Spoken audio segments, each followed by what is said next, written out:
Moves it over to Sider. Sider takes it, blocked by Sundqvist. In front to Binnington, loose, and Detroit scores.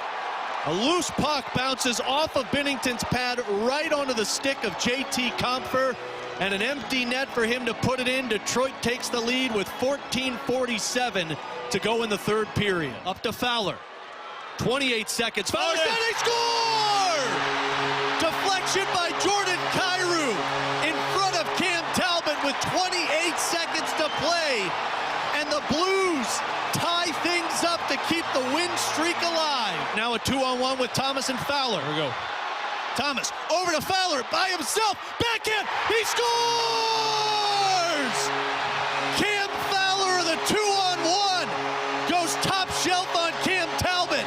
And the Blues extend their win streak to 10 games and 41 wins overall. Wow, oh wow, oh wow, oh wow, what a game. What a game it was. Alex Ferrario on the call right here in your home of the Blues 101 ESPN. Alex is doing his 27th hour of radio in the last 24 hours. It's been very impressive to witness. What a call. What a game last night. I was indeed in attendance, and Alex, contrary to popular belief, I was even there for the game winner. In fact, I even got a video of the celebration that we put on our social media accounts last night. What a bleeping game, dude. What an atmosphere. If you were down there at Enterprise Center, Alex, you go to all of these games. I'm at much fewer of them, so I'm curious your perspective. That is as loud as I've heard Enterprise for a non-playoff game since I've moved back here to St. Louis. What was that like for you, A, on the call last night, B, to see that kind of a win last night, 10 in a row now, longest winning streak since 2019 for the Blues. Just what was your experience witnessing all of that at Enterprise last night? I mean, I can't think of any other word other than magical. That's what it felt like for me. Like, there were nerves going into the game. There were nerves going into that third period because I was worried I was going to be the guy in the broadcast booth that snaps a 9-game winning streak. And, you know, they scored, and it's like, oh, man, you got to be kidding me. They're going to be a shutout, too. It just felt like one of those games. But then when the goalie was pulled, it felt the moment they killed off that power play from Detroit that the Blues were starting to push. And that's when the excitement started to come back in. That's when the energy started to get pumped back into the arena. And then when they pulled the goalie with 3 minutes left, I'm thinking, okay, Monty knows something. Like, you saw it. Detroit couldn't get the puck out of their own end. It was 3 straight icings. You just saw it. And when Kyrou put it in the back of the net, peek behind the curtain, I blacked out. I blacked out up top because I turned to see how much time was on the clock because as the play-by-play, your job is score and time. And so I looked to see 29.7 seconds on the clock, and then that's when Joe goes, oh, it's in. And I'm like, ah! So I turned around. But, I mean, the play, you were expecting the Blues to come back into that one. And then with overtime, there's just no stopping this team right now. I mean, you get into overtime, Detroit had more shots. Detroit won more faceoffs, but the Blues capitalized on the one mistake that Detroit made, and they turned the puck over. The Blues got it, and it was off to the races. And what's most impressive about that, BK, was Cam Fowler was late on a shift. Like, that dude was gassed, but he put the extra engines on. He found his NOS valve, and he kicked it up with Robert Thomas to get that backhanded top-shelf goal. So as a fan, that game was about as exciting as I can remember non-playoffs, like you mentioned. As a broadcaster, that was a dream come true, to be able to get to call that type of game. It's an adrenaline high that I don't know if you can find anywhere else. That was unbelievable. And it just serves as the latest reminder that this team just finds a way. Like, you don't have to understand it. You don't have to be able to explain it. There were moments last night where they weren't on top of their game. I thought, and we'll get more into Jimmy Snuggerud as we go along here today, I thought Jimmy Snuggerud mostly had a pretty good game. I thought early on you could feel, first game jitters. And it felt like he was kind of feeling things out. He didn't know necessarily at all times where to be. Like, just literally spacing on the ice was the biggest issue for them, to the point where he was running into teammates at times in the first period. But they figured that out. And as they went along, I thought mostly they had a decent first period. Second period was a little off. And then the third period, they found their game finally. But I thought they outplayed the Red Wings. Yeah. I don't think Detroit had a particularly great game either. They were just consistently trying to go for that backdoor tap-in. It was all their game plan was at all times. Just get it to the back door, get it to the back door, get it to the back door. And 2 years ago against the Blues, hell, it maybe even last year, They would have scored 7. would have worked for him. But against this version of the Blues, A, Bennington was on top of his game, and B, those passes through the crease just weren't there as often as they were in the past. So they figured it out. Yeah. They played a sound enough game to be able to get to the point where, okay, we've got a chance late. That's all this team needs. Give them a chance to get to overtime late, and they'll figure it out from there. And that's exactly what they did. I mean, it was very choppy in the first 2 periods. Like, the Blues were just bobbling the puck, couldn't get it out of their own end. It was very different from what we've seen in other games in this win streak, because typically exiting out of their zone, it's a one-touch pass and those guys are going through the neutral zone with speed. That wasn't the case last night, and I don't think it had anything to do with Detroit. As Montgomery pointed out on postgame, it did feel like the 2 days off kind of had some mental juggling that they were dealing with on the ice, which totally makes sense. But for me, BK, that was another playoff-style game. And I'm not saying against an opponent, because Detroit is not that. Sure. What I'm saying is, when you look at the playoffs and how teams typically dominate or win, they're really good in the first period. They've got the jump out of the gate. And then the third period, they tighten things up. And last night, that was the definition. First period, they outshoot Detroit 11-3. Cam Talbot was awesome in that first period. Third period, the Blues tighten things up. They still outshoot the Detroit Red Wings, who lead with 15 minutes to go in that period. But the Blues kept pushing. They kept pressing because they knew they were going to break through at some point. If you can lock down the first period and the third period and be dominant in those two, you've got a really good shot at doing some damage in the postseason. That's what they did against Nashville. They outplayed them in the first period and they outscored them in the third period. So 2 of the last 3 games, you've come from behind and you found ways to win. T-Bone, I know you were more focused on the Cardinals game last night because both of us were at the Blues game, so you weren't able to have your eyes on the Cardinals. We'll get into them here in about 5 minutes or so. But what was your biggest takeaway from that game last night for the Blues? I think it's what you guys are saying. Like, I don't understand how they keep coming back in these games. To me, they look kind of tired watching them because they just don't look as fast as they have been early on in this streak. But they keep finding ways to win. Like, I didn't have I had my doubts because BK wasn't in tennis. But nothing about what the Blues were doing made me go, okay, they're not going to find a way against Detroit and come back in this one. And look, they got the goaltending to buy them time. And then they end up coming back in that game. And I think it goes to show you the growth of this team or the coaching from Jim Montgomery of, hey, look, we didn't play a full 60 minutes last night, and we came away and won that hockey game. I can't tell you how many times the last 2 years I've said, the Blues play like 30 minutes of hockey, and then in that other 30 minutes where they don't, they just get crushed. And it's what causes them to lose a bunch of hockey games. That's changed. That's changed under Jim Montgomery, and especially since the Four Nations break, because during this 10-game winning streak, there's been 2 or 3 games where you can tell they don't have their legs in them for the entire game, and yet they still find a way to win these hockey games and just have propelled themselves into the Stanley Cup playoffs, essentially. So we have talked a lot about the depth, the pack mentality that this team has. I thought that was on full display in overtime with the amount of players that the Blues were able to utilize. Jim Montgomery was asked about that after the game yesterday, and he brought up what I thought was an interesting point on what they were about to do had they not scored that goal there. Yeah, we feel we have a lot of players. Like, I think if we were going to make another change, it was going to be Neighbors and Snuggerud going over. So it would mean I was going to use 8 forwards and 3 D-men in the course of the 3-on-3, and that speaks to the depth of talented players that we have. Alex, right now, the St. Louis Blues have 10 players on the roster with at least 30 points this season, 10 of them. That is the case because of Cam Fowler's goal last night. He now has 30 points in 45 games. He is a plus 16 with the St. Louis Blues. Jesus. A reminder that situation really matters for players, because Cam Fowler was left for dead when he was with Anaheim. Then everybody's like, okay, you got Cam Fowler, cool. National analysts basically didn't even register on their radar that the Blues had acquired Cam Fowler. He's been one of the best defensemen in the NHL since then. So he has 30 points for you. You have 9 other players on the team that have at least 30 points. Broberger's at 27. He's almost certainly going to get there by the end of this season. That will give you 11 players with 30-plus points.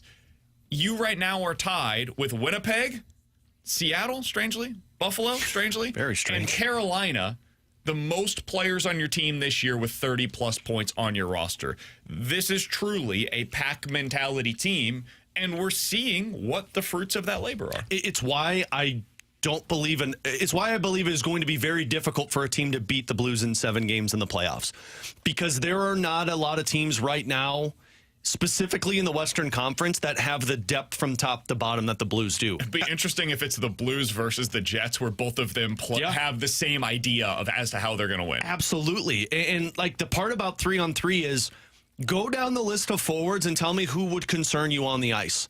Because could you really make an argument that the fourth line would concern you in 3-on-3 for how well they've played in the last 10, 12 games? Now, it's not going to happen. Yeah, I was about to say, I would not do that. But my point is saying, like, if Nathan... My answer is yes. If Nathan Walker and Radek Faksa win on the ice, I'm not going to be as concerned as I would have been 4 months ago, because those guys play well. They forecheck hard.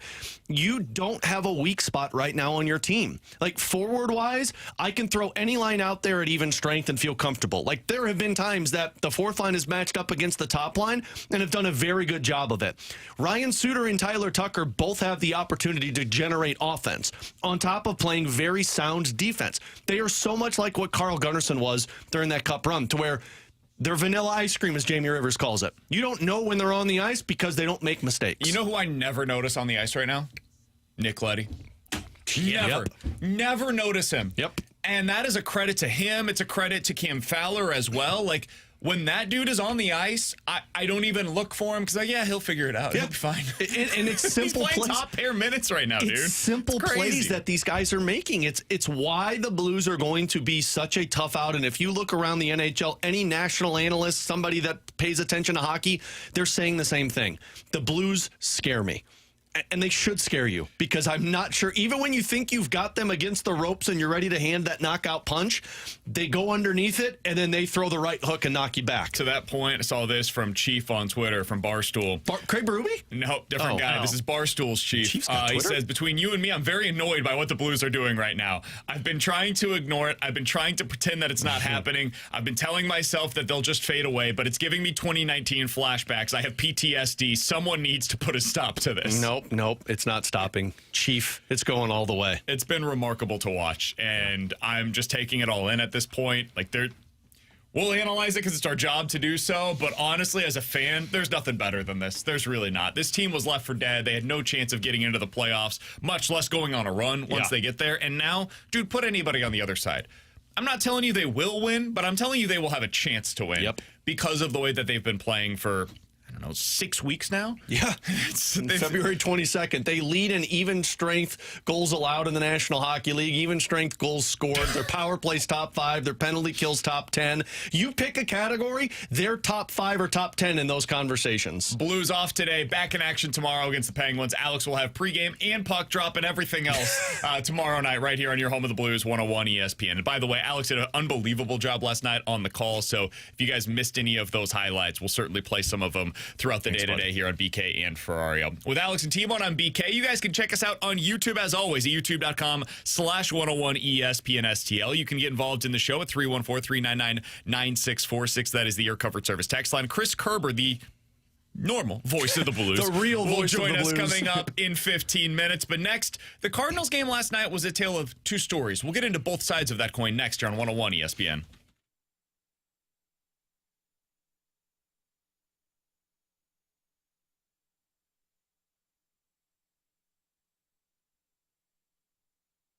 Hey, it's BK for my friends over at Victory Men's Health. It is time to unlock your inner champion, and they can do that for you at Victory Men's Health. Check them out online today, victorymenshealth.com. That's victorymenshealth.com. Go over there, and you can learn about all of the different services that they can provide for you. For some, that might mean weight loss goals that you're trying to meet. They can help you meet those goals over at Victory Men's Health. Erectile dysfunction issues, it's a real thing. It affects many men out there, and if it is affecting you, you can get help with that over at Victory Men's Health. They can also check for low testosterone. They have vitamin infusions that are unbelievable for me as a runner. It's something that I've tried to take advantage of over there. They've got a supplement shop, red light therapy. They've got cardiovascular testing. It's all available to you at Victory Men's Health. Super easy process to book that first appointment. Do so right now. VictoryMen'sHealth.com. Put in your name, email, phone number. Tell them BK with the 101 ESPN sent you, and they will be able to unlock your inner champion. Check them out today, Victory Men's Health, and online at VictoryMen'sHealth.com.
Shanuel, long throw.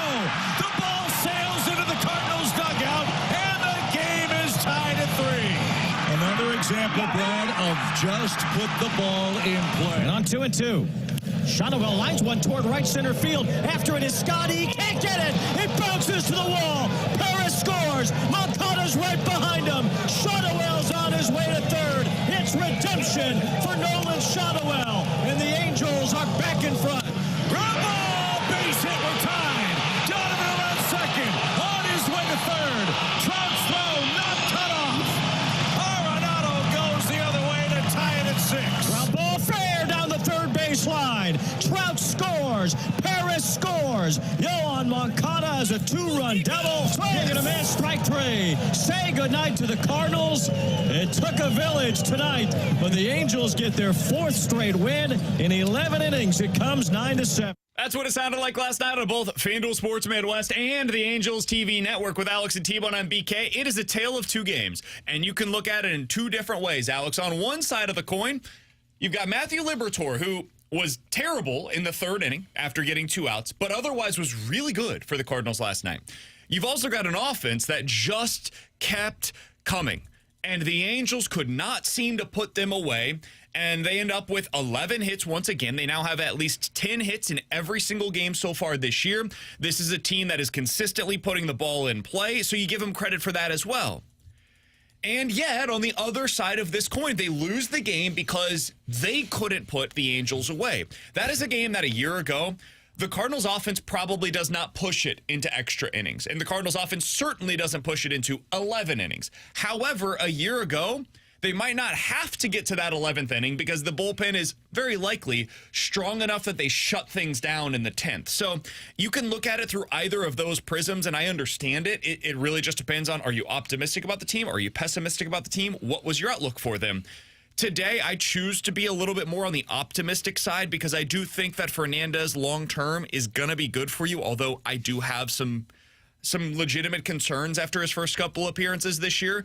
And I choose to look at the thing that is probably a bigger question for the Cardinals heading into the season, which is the offense. And so far this year, the offense has mostly been pretty damn good. So that's the side that I prefer to look through, but I understand if you see it through the others. What was your perspective on last night's game? This might surprise you, BK, but I didn't see a whole lot of the Cardinals game last night. You know, I was being lazy. You can watch it on your phone while doing the game. I was probably sitting at my house doing nothing, playing video games. That checks out. Look, sounds like you in hockey season. I'm going to be optimistic because the offense has been so bad that it's hard for me not to acknowledge it, right? Like, to score 7 runs and to also score 3 in the 10th inning after the Angels score 3 to basically put you away. I mean, even Chip and BT said it the last time they played in extras this season, to where it was like, look, when you score 2, you feel pretty comfortable as a baseball 100%. Team. And the Cardinals got 3. And look at the guys that contributed to it. Jordan Walker does so. Nolan Gorman does so. Like, they're getting offense to where I did not expect them to. And Kyle Hendricks was on the mound, which we all know how that typically goes.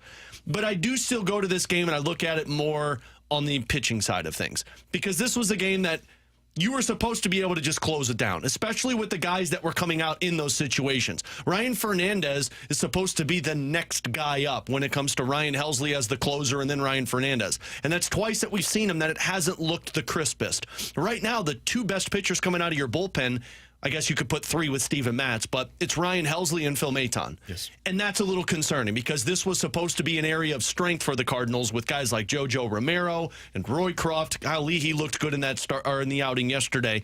So I'm going to give them the praise that they deserve on the offense to score 7 runs, but you also look at this loss and you say your pitching didn't get the job done. Yeah, and it feels very disappointing from the pitching staff because that Angels lineup's just not good. Yeah. And like, I don't want to sound alarms on their bullpen just yet because I looked this up because like the last 2 games, it's felt like, boy, this bullpen has really let the Cardinals down.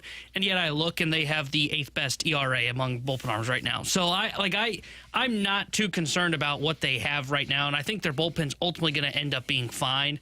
What is encouraging is the offense. Like you look at their you look at that offense, and it's 10+ hits again for them, and 5 straight games to start the season with 10+ hits. And I mean, you mentioned it; they didn't do a whole lot of damage against Kyle Hendricks, but they looked better against him. Like, the approach just felt better. There weren't guys that were just flailing out there, and Walker somehow muscled one out into center field, which was impressive because that thing did not come in with a lot of speed, and that thing left with a ton of speed. My perspective on that one, I was at the game last night for the Blues, and I was listening to some of the Cardinals call on my headphones. So I heard that the bat hit the ball, and immediately I was like, whoa, what happened there? Because it just sounded different coming off of Jordan Walker's bat last night. So that was highly encouraging as well. Again, I'm not trying to sell you something that you don't want to hear. The Cardinals lost last night, and ultimately that's the headline. Cardinals lose in extras again against the hapless Angels. And would note that the Angels are 4-1 on the season. They played the Two White of those Sox. wins are against you, and 2 of them are against the White Sox. are a so, juggernaut. You know, it is what it is.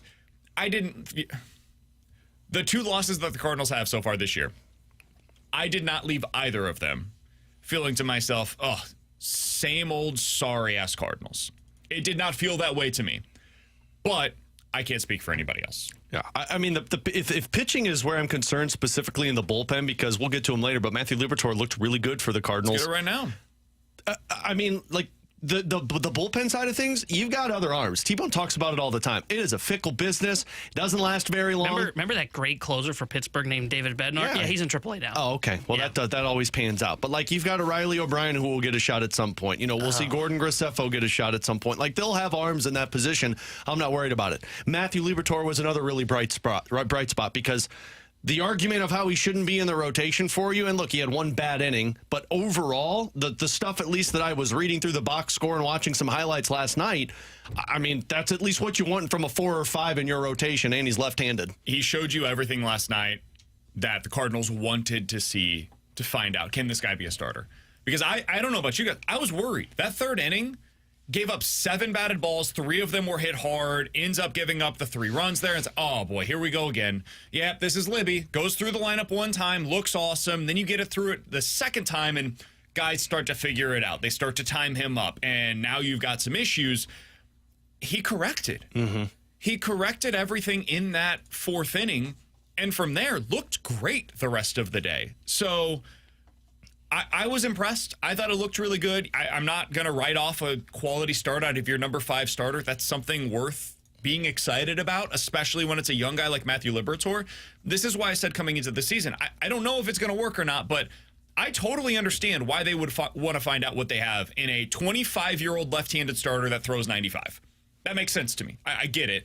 And if it fails, it fails. And now you move on, and he becomes a really good bullpen arm, which you know he is capable of after watching him a year ago. Hell, look at what he did in the first 2 innings last night. You can see the stuff is there. It will play if you need to put him into the bullpen. But right now, he earned himself multiple opportunities. And it sure sounds like, based on Ollie Marmol's comments, they're planning to have him as a stable part of the rotation for the foreseeable future. This is not like a 3 to 5 start situation. I think he's going to be in there until June, and then they will evaluate what they've got. Yeah, and I think he looked good last night. Like, if he pitches like that, I think he's going to be able to sustain getting to June at least, and then you can reevaluate. And that's awesome, man. That's huge for them. Anytime I have to say, boy, you know what Matthew Liberatore's biggest problem was last night? He threw away too many strikes. Oh, boy, how much does that stink? Because that was his biggest problem, that 3rd inning, and I think Chip and BT said it perfectly when Dusty Blake went out after he gave up those 3 runs was, hey, just how about we miss the zone? Like, that was truly had to be the conversation, because he was on the attack last night. His stuff looked crisp, the fastball, slider, changeup, that whole combination. I think he threw a cutter in there as well. Mm-hmm. He looked good. He looked more than like just a typical number 5. Is he just gone? It's gone. Like, we're just done with the curveball? Righties hit the curveball. You can't hit the strike zone with it, and they need to hit the strike zone. I do think I would like to see some more of the breaking balls.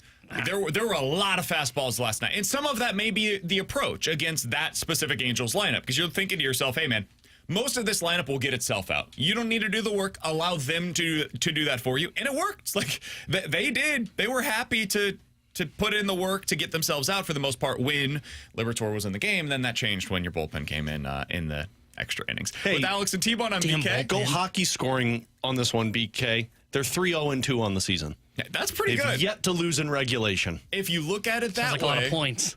It's 8 points, baby. Oh, yeah. pretty good. By the way, Would you be interested in baseball going to? Oh hell no! Oh god! God, please don't do that. That would be a freaking nightmare. I don't even like the NHL with the point system, so no, I'm It'd be out. like a 5-4-3-2-1 point system because if you get to the 12th inning, it's a half a point. If you get to the 13th inning, That's like the shootouts count the same as an overtime win, so it wouldn't be any different. God, it'd be 3 points. I think they should do the 3-2-1 though. 3 points for a regulation win. imagine the points at the end of the season for 162 games. Be like, oh, well, they got 364 points. That team's got 361. Oh, there'd be a lot of math going on. We need And them as to you get to know, extras. people love doing math. All right, coming up next, Chris Kerber, the voice of the Blues here on 101 ESPN.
Tanner Hendrickson here with a Sports Center update driven by Johnny Londoff Chevrolet and Johnny Londoff Autoplex. Last night, Blues extended the winning streak to 10 games. They will be back in action tomorrow.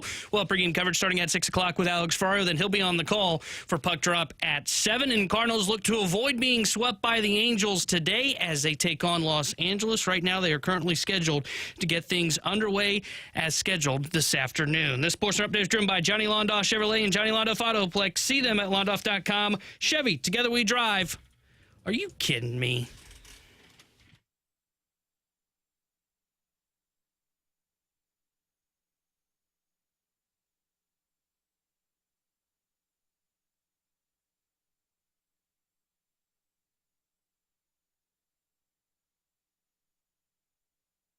All right, with Alex and T-Bone, I'm BK. It's BK and Ferrario here on 101 ESPN. Happy to go out to the Callier and Thompson hotline via the YouTube stream at youtube.com/101 ESPN STL, as we've got Chris Kerber, the voice of the Blues, joining us here on BK and Ferrario.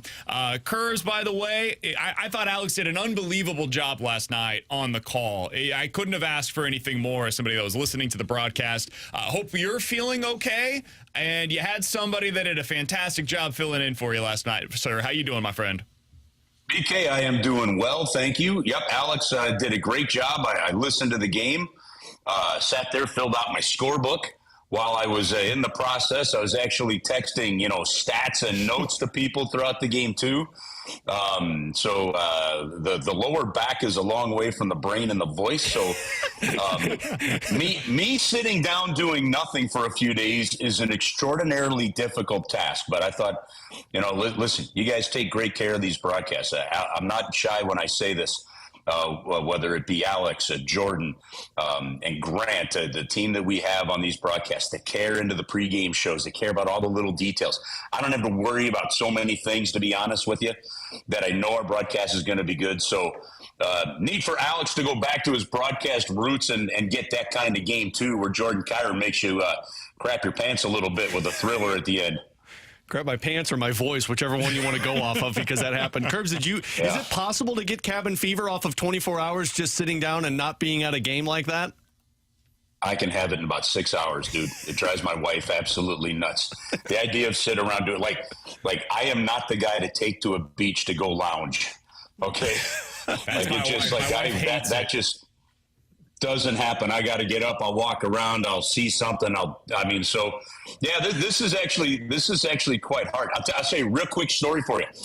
So I can walk. I can get around. I can walk. I can get out, walk about a little bit. So last night, prior to the Blues game, I went up to watch one of my daughter's soccer game, and the surgeon, turns out, that did the surgery was sitting about 6 rows in front of where I was standing.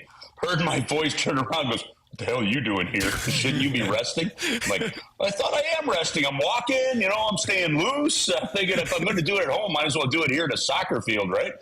So I got caught. I got caught by the doctor. Long story short, I got caught. All right, Kurz, I do want to talk a little bit about that game with you, since you were able to watch last night. Just what an unbelievable event. I was out there at Enterprise Center, and the atmosphere was incredible, man. Like, the fans were totally into it, even without having a goal until that third period. I just want to ask you big picture, because they've now won 10 straight games. The last time they did that was 2019. What is the feel around this team right now for you?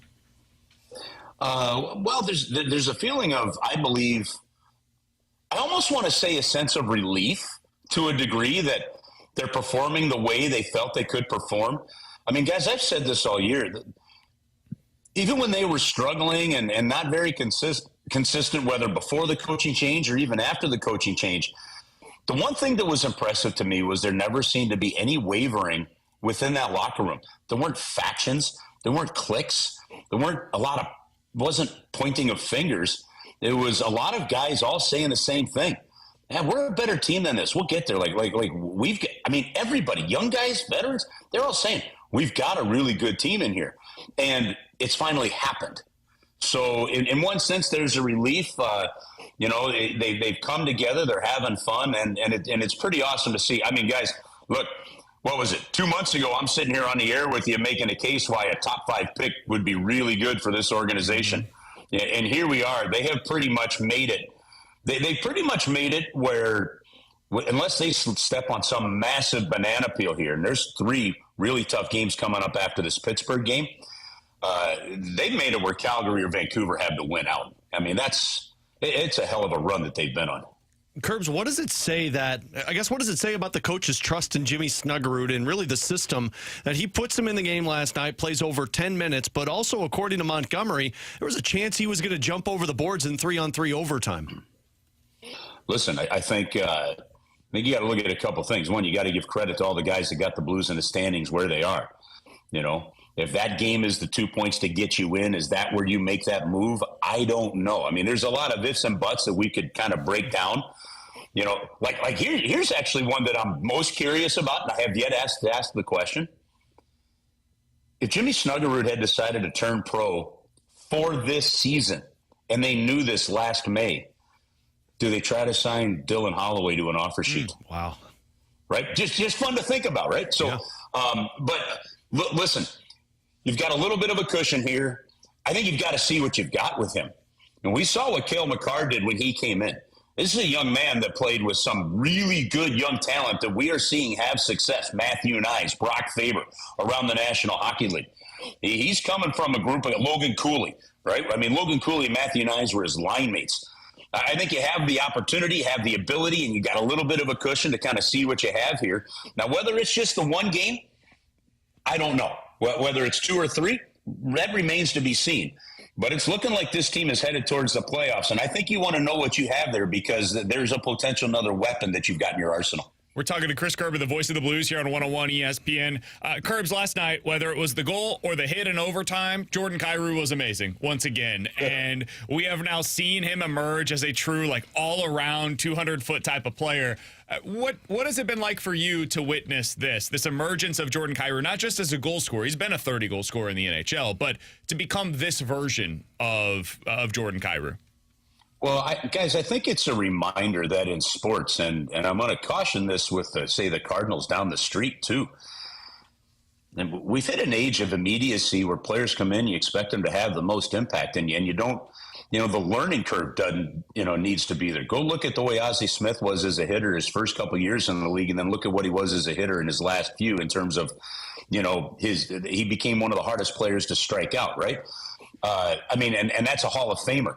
I say that because, the one thing we talked about with Jordan Kyrou was there was no doubt about his offense. It was he willing to pay the price for the rest of the game? And you've seen that work ethic all year, that growth, that ability to spend there. That's a massive contract that these guys signed and the pressures that they put on themselves. I've talked to enough guys that have signed them that I believe that the pressure they put on themselves is real. So I think he's had a terrific season. Look, I didn't like his last 2 games. I thought there was a little bit of that lapse back to a little bit of what we saw. So the question that you have is that's okay. You're not going to have your best game. But are those valleys going to stay longer or are they going to go? Well, it sure didn't stay that long, did it? That's another great sign of growth. And thought he had a terrific game in the end, and his comments were even better. He's understanding that maybe you may not score, but you can still impact the game until you get your chance late, and that's exactly what happened. Curbs, Cam Fowler has a massive impact on that game last night, and really he's had a massive impact on the Blues since the acquisition. I saw Thomas Drance of The Athletic and Chris Pronger going back and forth on Twitter about this yesterday after the game. In your opinion, is he one of the best acquisitions made by a team this season in the NHL? Oh, no-brainer. Absolute no-brainer. They've got that GM of the Year award. I don't know how it's going to go. I don't know if that thing gets handled on kind of like what team maybe outdoes their expectations. The Washington Capitals, maybe, for instance, maybe what Bill Guerin's doing with Minnesota if they make the playoffs. I don't know. Guys, the offer sheets, the coaching change, then the early trade for Cam Fowler. I'm not sure how somebody doesn't put Doug Armstrong as the GM of the year with what this team has done. Cam Fowler's been amazing. And one of the things we got to remember, the Blues weren't on his trade list. They had to convince him to come. And he and his wife decided this feels like a good thing to take a chance here. And they did it. Wow, has he been outstanding. So, yeah, that I'm not sure. Somebody could list off the ones. I'd have to go back and look. But you might find one that I go, okay, that one's pretty good. I'm not sure you're going to get me to say that one has proven to be better. I mean, that one has just been, I think, one of the absolute best of the year. Looked it up earlier today, Curbs. He's now played 45 games with the St. Louis Blues. 9 goals, 21 assists, 30 points on the year for the Blues in 45 games. He's a plus 16 while playing 22 minutes a night for the St. Louis Blues. It's absurd. Listen, well, and consider the number of moves that the Blues have made defensively, the number of guys they've had to use. You know, we've seen this before. I mean, people thought, and hell, even Scott Mellamy thought his career might have been done. He gets put on a line with Keith Tkachuk and Pavel Demitra, and that career goes another 5 years and ends in Atlanta. You know, we've seen the Cardinals do that. Bringing, how many times did you see with Dave Duncan around? The Cardinals bring a pitcher that looked like he was done, right? And then Dave Duncan's got like the fountain of youth, and this guy's jamming it then to the catcher's glove again. I mean, there are guys. He's only 30. He's 30, 31. I mean, what is he, 31, 32, somewhere right in there. The point is, he felt like he still has a lot of hockey left to give, and you can still play as a veteran guy in this league. I just think the culture of losing eventually gets to you. You know, 6 years of not having meaningful games weighs on you, and it brings back some life. He's been flat out fantastic. Blues off tonight, back in action tomorrow against the Pittsburgh Penguins. Pregame starts at 6 o'clock right here in your home of the Blues, 101 ESPN, looking to match the 2019 mark of getting to 11 straight victories. Curbs, appreciate the time, man. Thanks so much for hopping on with us. Happy to hear that you're feeling a little bit better. We'll talk with you again soon, my friend. All great, guys, and this video just proves that we've got to still have a whole bunch of radio faces. Amen to that. That's for sure. Say that all the time. He's Chris Kerber, the voice of the Blues. Appreciate his time, as always, here on BK and Ferrario. If you guys missed any of our conversation with him, be sure to check it out on the podcast page or check it out on YouTube, because our video with Kerber is available for you over there. YouTube.com/101ESPNSTL. Coming up next, 314-399-9646 is the Air Comfort Service text line for questions and answers here on 101 ESPN.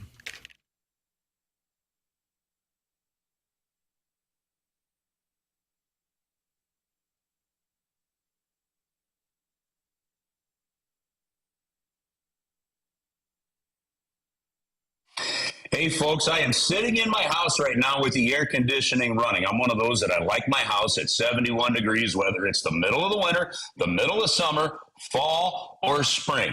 And your AC maintenance should be done at least one time a year, especially if your system is outside of its manufacturer's warranty. No different than a car.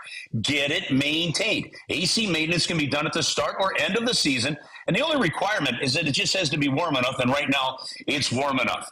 If your AC unit does fail, the technicians at Classic Air Care offer the best service in the area. They're experts in getting them working again. They've got techs with over 40 years of experience, which means they can work on any unit, any age, and they've got nearly 100 vans on the road, allowing them to get out to service customers, sometimes even the same exact day.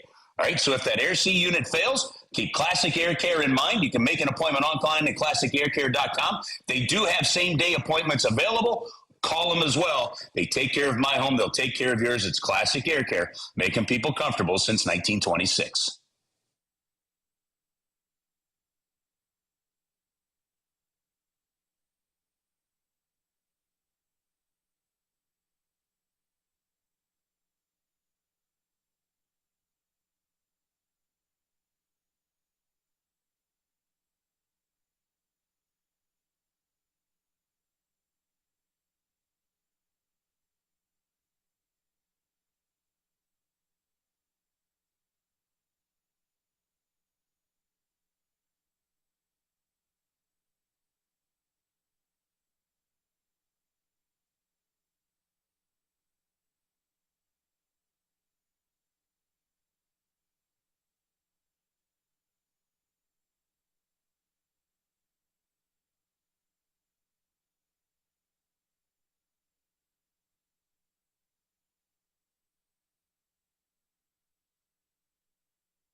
314-399-9646 is the Air Comfort Service text line for questions and answers. If you guys have any questions, get them in right now on the Air Comfort Service text line, and we will answer them here on BK and Ferrario. From the 314, guys, do you think that the Blues will catch the Avs?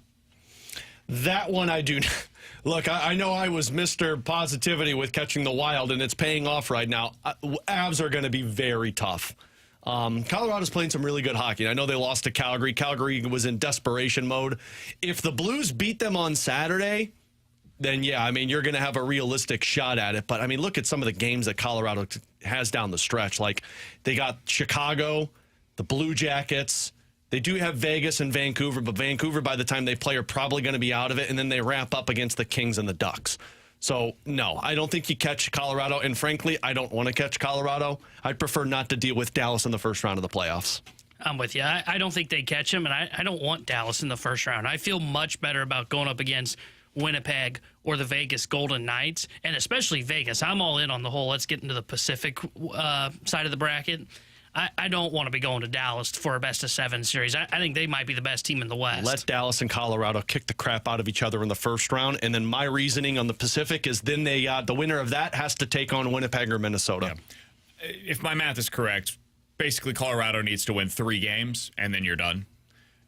I don't think that the Blues are catching Colorado. They've got 7 games to go. They need to win 3 of them to effectively eliminate the Blues from that possibility. So, yeah, my answer to this is no. I also thought it would not be possible for them to catch Minnesota, and looking at the standings, they've caught Minnesota. And by the way, on Minnesota, their head coach today said that Kaprizov got approved by the doctor to take the next step in his rehab. So he's still probably about a week away. And Joel Eriksson-Ek is a 6 to 8 week injury, and he's on week 6. So he might not come back until the playoffs. And that's their top winger and one of their top centermen. They've also lost 4 of their last 5 games, have the Minnesota Wild. All right, with Alex Ferrario and Tanner Hendrickson, I'm Brandon Kiley. 314-399-9646 is the Air Comfort Service text line for questions and answers. From the 314, guys, did you see the new JFresh numbers? For those not familiar, JFresh is a guy that does a bunch of analytics on Twitter. Looks like Winnipeg would be the much better matchup for the Blues than Vegas. I have not seen these numbers, but I have said all along, I personally view it that way. I think Vegas, with their star power, could be a little problematic for St. Louis, whereas Winnipeg is built very similarly to you. Now, they have a star.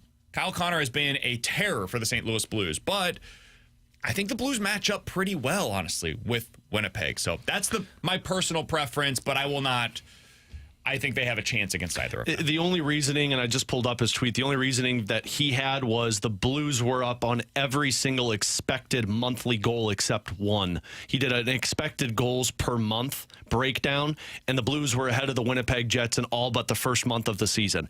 And I understand that when you look at those numbers, but I also look at the last 3 months because that's what we're judging off of. And Vegas has been really good, but I'd love to see what the expected goals allowed was because they also have been giving up some opportunities as well. Goal differential, they are number 2 in the West. Yeah. I don't know, man. I know people want Winnipeg. One is Colorado, by the way. I personally think the Blues match up well against the Vegas Golden Knights also. Yeah. If I could choose one over the other, if we're simply talking about the on-ice product, like not thinking about the broadcasters and the potential for them, looking at you, Alex. Yeah, Joey said last night on the post game, he goes, I can smell the casinos at 2 a.m. Yeah. What do those smell like, Joe? Not good. I don't think so. Recycle. Don't get that as a perfume. Yeah. They don't smell like money. I could promise you that. All right, 314-399-9646 is the Air Comfort Service text line from the manager, Lou Brown. BK, did you have a plan to sneak out if things didn't go well for the Blues last night? I was legitimately concerned at one point. I think you BK'd the Cardinals, by the way. How was that possible? After they came back in extras, he tweets out, okay, Cardinals, I see ya. And then what happened? They gave up 3 more runs in the 11th. Yeah. So we have another jinx, too, that's in the broadcast booth. Ryan Schulte, for those that don't know, he was a longtime engineer for us in the broadcast booth. He just got the job with the Cardinals. He's taken over for Jim Jackson on the road. And Schulte left right at the Four Nations break. And when he was gone, they returned, and they have gone on this stretch. So the joke with us in the broadcast booth is, Schulte, you were the problem. He came back last night, and he sat in the booth with us. And I looked at him, and I go, you need to get the bleep out of here. But I know he didn't. I think what happened was two jinxes were in the same building and they offset each other, and that's why we had such the weird game, but they still won. That's what I like to call it. Checks out. Yeah, but he left, and this team has not lost since, and I'm like, Schulte, you are awful. Coming up in about 15 minutes, we'll play a game of Can You Beat the Blues? 314-399-9646 is the Air Comfort Service text line. Today, the contestant is Justin Falk. We need 3 of you to go up against Justin Falk if you would like to go up against him for the chance to win a pair of Blues tickets to see them against the Avs. It's a hell of a pair of tickets to get for free right here on BK and Ferrario, and a Justin Falk signed hockey puck if you'd like to go up against Justin Falk today. We need 3 of you. 314-399-9646 is the Air Comfort Service text line. Just text in, I can beat the Blues. We'll pick 3 of you lucky winners to go up against Justin Falk today. But coming up next, we do got to talk about the Blues. Jimmy Snuggerud. Alex, I do not think he's coming out of the lineup anytime in the foreseeable future. We'll tell you why next year on 101 ESPN.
Sonny gets it, avoids 2 checks, gets it over to Snuggerud, takes the shot, bobbled by Talbot, covered by Talbot. That's what it sounded like as Jimmy Snuggerud got his first shot on goal for the Blues last night. Blues win 2-1 in overtime against the Red Wings with Alex and T-Bone on BK. Alex Ferrario on the call last night. That one didn't sound as good. God, you're your worst critic, so when you listen back to it, and I'm going to listen to the game tonight, but just hearing that, it's like, what are you doing, Ferrari? You're worried about the check when Snuggerud's got the puck on his stick. That was a tough one, though. Yeah. Tough spot. He put it on quick. Yeah, he did. I didn't think Sundqvist was going to get the pass over to Snuggerud, and when Snuggerud did, it was like, oh, shoot, there it is. Snuggie looks good last night, I thought. And you don't have to hear from me. Let's hear from the coach to get his evaluation of Jimmy Snuggerud and his first NHL experience. I thought he was really good. I thought he made smart plays. I didn't think he overcomplicated the game. And he made plays on first touch. That is a real good sign of a hockey player with really good hockey sense. I thought he acquitted himself really well for his first game in the NHL, and I was very confident putting him over the boards. No, he was making things happen. Like, he drove that puck wide, and he went back post, and we just missed a tap it. That's not the only clever play he made, and I thought he was responsible defensively. He was working to get back, so he fit in with the way our forwards have been working for each other. So there were a couple of moments where I was like, oof, that didn't look great, especially in that first period. There were a couple of plays. One, he was like right, they were getting it into the zone, and I think it was him, and I can't remember who it was, but another forward were trying to cross paths. Oh, it was Bolduc. Yeah. They just literally ran into one another. The spacing wasn't there. Another time on the goal against, actually, where he could have made an argument. Maybe he needed to get down a little bit lower. He said that himself post-game as well. I don't think it was a huge deal, but if you want to nitpick, there were some of those moments. And just spacing in general in the first period looked like it was a little out of whack. After that, though, thought he looked pretty good, looked comfortable, made a few plays, especially one where he dumped it into the zone, was able to give kind of a shimmy shake, got around the defender, created his own space to do so, and then I thought the skating was something that stood out a little bit. Yeah. Similar to Bolduc, it was the physicality that surprised me when he first got up to the NHL level, where I was like, that's not something that was in the scouting report. For Snuggerud, the big question for him was, does the skating translate to the NHL level? It translated fine last night, dude. He did not look like he was out of his depths. What did you see from Snuggie in his first game at the NHL level? I think the first period looked like nerves. And, I mean, you would expect that, which, I mean, the crowd gave him a standing ovation. Not a standing ovation, but they gave him a really loud applause when he took his first shift on the ice and then on his first shot. So it's like, you can imagine there's a little bit of nerves that went into it. And I think where the game was at, because of the sloppy play overall, that's why you didn't see him for the final 6 minutes of the first period, and you didn't see him for the first 7 minutes of the second period. But the Blues also had a couple of penalty troubles where they were doing the penalty kill. But then it's like once that second period took his first shift, you started to see a little bit of flow. And no coincidence, BK, you and I talked about this. It was when they put Neighbors down with Sundqvist and Snuggerud and moved Bolduc up with Thomas and Buchnevich. I like that line because it gives two physical presence players that create space for Snuggerud. But by the third period, it felt like he was in his own element. He was able to use some speed when the puck was on his stick in the neutral zone. He's always had that speed in college, at least if you've seen a couple of those games. He's not afraid to turn the jets on if he needs to get past a defender. He does have a little bit of physicality to him where he can finish checks. It's not like what Zach Bolduc has been. But the third period was where it was like, okay, he's confident now with his shot. He took one that went onto the pad of Cam Talbot. It was an easy save, but he took two more that kind of went wide. And it's like, all right, he's starting to trust himself a little bit more. The line chemistry was picking up. And, I mean, look, he didn't use him, Jim Montgomery, in just offensive zone faceoffs. Used him in a couple of neutral zone faceoffs. I think there was a defensive zone faceoff that they put him out there on. And then he had power play time, too. He played almost 2 minutes on the power play. So that's trusting a young player to put him out there. And then the fact that they were considering putting him on the ice for 3-on-3 overtime told me everything I needed to know, that they liked his game and they want to build off of it with Thursday. I don't think this is a Dvorsky situation. I do not get the sense that they are going to go back to what it was prior. No. With Snuggerud, I think he's going to be in the lineup, at least for a little while here. We'll see how long, but there was nothing in that first game that told me, okay, this is going to switch back to something different. I would also add this. You mentioned the power play time. I don't know that I love him at that bumper role. I'm kind of the same. I understand why they're using him there, because they're trying to do with what Zach Bolduc is, to where you get that quick one-time shot off in the slot. but there's more responsibility on that bumper. And man, I would just, for a kid in the NHL, I would like to put him in a natural position, and it's just that one-time slot on the face-off dot. I would be open to flipping one of Kyrou or Holloway and Thomas to put those guys on that top unit and then have Thomas bump down to the second unit. Technically speaking, they are all going to get plenty of ice time, I promise. And have Thomas go back to that bumper on that second unit. I think that might work a little bit better. Maybe they want to give this some more time. Again, it was his first game. Totally explainable, and he's probably trying to figure out, okay, what's the spacing look like for me here compared to what it was at the collegiate level? How do I operate within that space? And there was one opportunity where Shin almost had a pass that went into the crease where it would have been a potential goal right there for Snuggerud. It just didn't quite get all the way through. Yeah. Maybe we're having a totally different tune today if that ends up getting through. Snuggie has the goal from the center of the ice.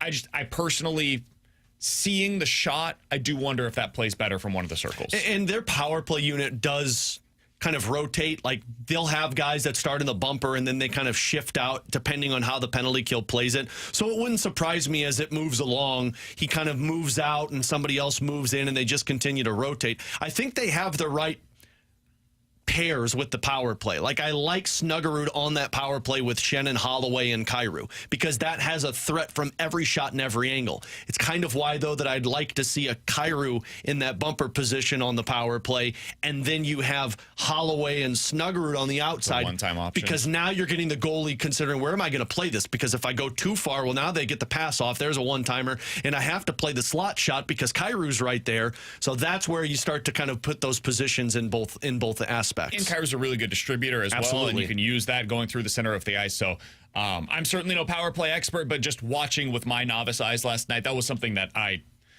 was wondering if that's going to be the long-term plan with Jimmy Snuggerud. Yeah. Maybe it will, maybe it won't. But for me, that was, if I was going to have a critique, that would be really the one critique that I would have on his game last night. All things considered, for that being his first game, I thought he looked really damn good. Yeah. Grading on a scale, but given what that scale is, I thought he looked pretty good. It exceeded my expectations going in. And the reason he's not, like, look, he and Dvorsky are the same age. Like, he's like 6 months older. He's 20 and Dvorsky's 19. Dvorsky has played juniors hockey and has only got half of a season in the AHL. Jimmy has been playing competitive college hockey for 3 years. The reason that it's different, too, is there are so many more responsibilities that come into play when you're a centerman that sometimes you have to watch from up top. When you're a winger, it's just you've got one responsibility on the ice and you take care of that and you protect that. But as a centerman, man, you've got to be a winger. If the winger decides to jump up and you've got to cover for the defenseman, you're the first one back if a puck gets out of play. You've got so many more responsibilities that it's a lot to ask for a 19-year-old in a 9-game win streak. He's Alex. That's T-Bone. I'm BK. Coming up next, we're going to play a game of Can You Beat the Blues? We've got our 3 contestants. They're going up against Justin Falk today, and the winner is going home with a pair of tickets to see the Blues versus the Avalanche this weekend and a signed puck by Justin Falk as well. Can You Beat the Blues is next here on 101 ESPN.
Alongside Alex and T-Bone on BK, happy to be part of the Can You Beat the Blues segment today. I was going to go to the text. Are you happy to be here? Happy to be here. Hey, I'm happy to be here, ladies and gentlemen. I'm glad you're here to be on your show with your name on it first. I'm happy to be on BK and Ferrario. Somebody in the press box last night asked me a question, Alex. They said, hey, what has to happen for T-Bone to get his name on the show? I said, you want me to be honest? I said, I don't think there's anything that can happen. It will never happen. One of me or Alex gets fired, and then T-Bone gets his name on the show. No, but then it becomes just and friends. Probably. Also, and Ferrario and Friends is actually a really good name for a show. Alliteration, big fan of it. Bradford would be a huge fan of that show. Dude. Good job by you, T-Bone, too, to send one of your friends to the press box with BK there. 100%. I want to know who my friend was up there. Don't worry about it. We'll talk about it later. All right, let's play a game of Can You Beat the Blues. It's a very simple game. If you're new to it and you haven't heard it before, first of all, thanks for tuning in. Second of all, we will give you a category. We have John, Kyle, and Gary are our 3 contestants today. They're all going up against Justin Falk, and within that category, you name as many different things as you can in 15 seconds. So if I asked Alex, name as many animals as you can in 15 seconds. On your mark, get set, go. Bird, frog, lizard, snake, cow, horse. He got 6, and we'd see what Justin Falk does. If Falk gets to, did you say, what was the last one? Cow, horse. You went like snake, cow. Yeah, well, I started reptiles, and I'm like, wait, I only got 2 of them. I need to divert. Somebody needs to go to the zoo again because you haven't been in a while, it sounds like. Go to the zoo again, man. We'd find out how many Justin Falk could name. If he got 4, it'd be a +2 for Alex. We see who has the most by the end of this thing. If you have a tie, we'll get it to a tiebreaker afterwards. Again, we've got John, Kyle, and Gary going up against Justin Falk today. We begin with John, who is joining us via the Callier and Thompson hotline here on BK and Ferrario. John, thanks for tuning in. Thanks for being a part of the show. How you doing, my friend? I'm doing well. Big John, big fan of BK and Ferrario? I listen to you. Oh, okay. We'll take it. Yeah, I'll take it. You know what? I'll accept. Yeah, I take it. I like the chuckle afterwards, too. All right, John, do you understand the rules of the game? Oh, more or less, sure. All right, sounds good. John, you don't sound really excited, and it might costed you. All right, John, my question for you. How old are you, John? How dare you? I'm older than you guys put together, probably. Okay. The reason why I'm asking is because this one, I'm curious to see how this goes. I do apologize in advance. John, your category for today, apps on your cell phone. Name as many apps as you can in 15 seconds that you would find on your cell phone. On your mark, get set, go. Upside. Shoot. Boku is on there. Cardinal. Let's see. Fox Sports is on there. 101 ESPN is on there. Yeah, good shout out on that last one. John, you thought that you get the 101 and would give you extra time there, but it didn't. All right, 4. John I got him with 4. Yeah, 4. I think the ums are going to cost it him. All right, John, you're going up against Justin Falk today. We'll see if Justin Falk knows his apps on his phone. Onyx, Ring, Snapchat, Instagram, Twitter. I don't have half those. Shoot. The news app comes. Spotify. I don't have half of those on me. I've got 7 for Justin That's Falk. what I had as Yes, well. I had 7. All right, 7 for Justin Falk, so that's a +3 for him. John, you're the leader in the clubhouse, technically. But we'll see if it stays that way. Let's go to Kyle. Kyle, you're going up against Justin Falk today, and Can You Beat the Blues? How you doing, my friend? I'm doing well. How are you guys doing? We're doing really well over here, Kyle. Better than the Cardinals, who just gave up another home run. Victor Sonny Scott Gray. ran into the wall. Yikes, man. Yikes. But you know what, Kyle? It's okay because this Blues team can't be stopped. They're a wagon, baby. Yeah, no kidding. Man, that was fun last night. It was a wonderful game, and Alex Ferrario did a fantastic job on the call. I'll mention that one more time. Kyle, you are going up against Justin Falk. Do you understand the rules of the game? I believe so. All right. Kyle, you have 15 seconds to name as many flavors of ice cream as you can. Flavors of ice cream. On your mark, get set, go. Chocolate, vanilla, strawberry, banana, pumpkin, cookies and cream, mint chocolate chips, bubblegum, blueberry, lime, lemon sorbet, lemon. I had them at. Are we gonna count pumpkin? Yeah, I can count. of course. Pumpkin. I don't know if it's a flavor. I think Is it's it a flavor? I had Pumpkin a- ice cream. Yeah, seasonal Dude, you could flavor. have named anything. Yeah, They've it's a made it flavor. into an ice cream. No, you couldn't have named anything. Pretty much. You're Yeah. an ice 11. cream? I would I'd have been imagine 11. that like ketchup ice cream exists out there somewhere. It would be disgusting. That's disgusting. But I'm sure it exists out there somewhere. The last one that he mentioned there, I think, was. Oh, God, it does. I told you. He mentioned a sorbet. We counting that? What is that? I don't know. Sorbet. I'm not fancy enough to eat sorbet. Okay, we'll go ahead and give it to him. Kyle, I'm feeling generous today. We'll give that one to you. I Hear. appreciate that. There you go. You're welcome, man. You're going up against Justin BK's Falk. happy to be here. Let's see how many flavors of ice cream he can name. Vanilla, chocolate, cookies and cream, mint chocolate chip, cake batter, gooey butter cake. Is that one? I think that's a local one. We need to remind Justin not to talk to us when he's doing this. Focus, Justin. No, I Focus, kind of like Justin. it. I feel like he's in the room with us again.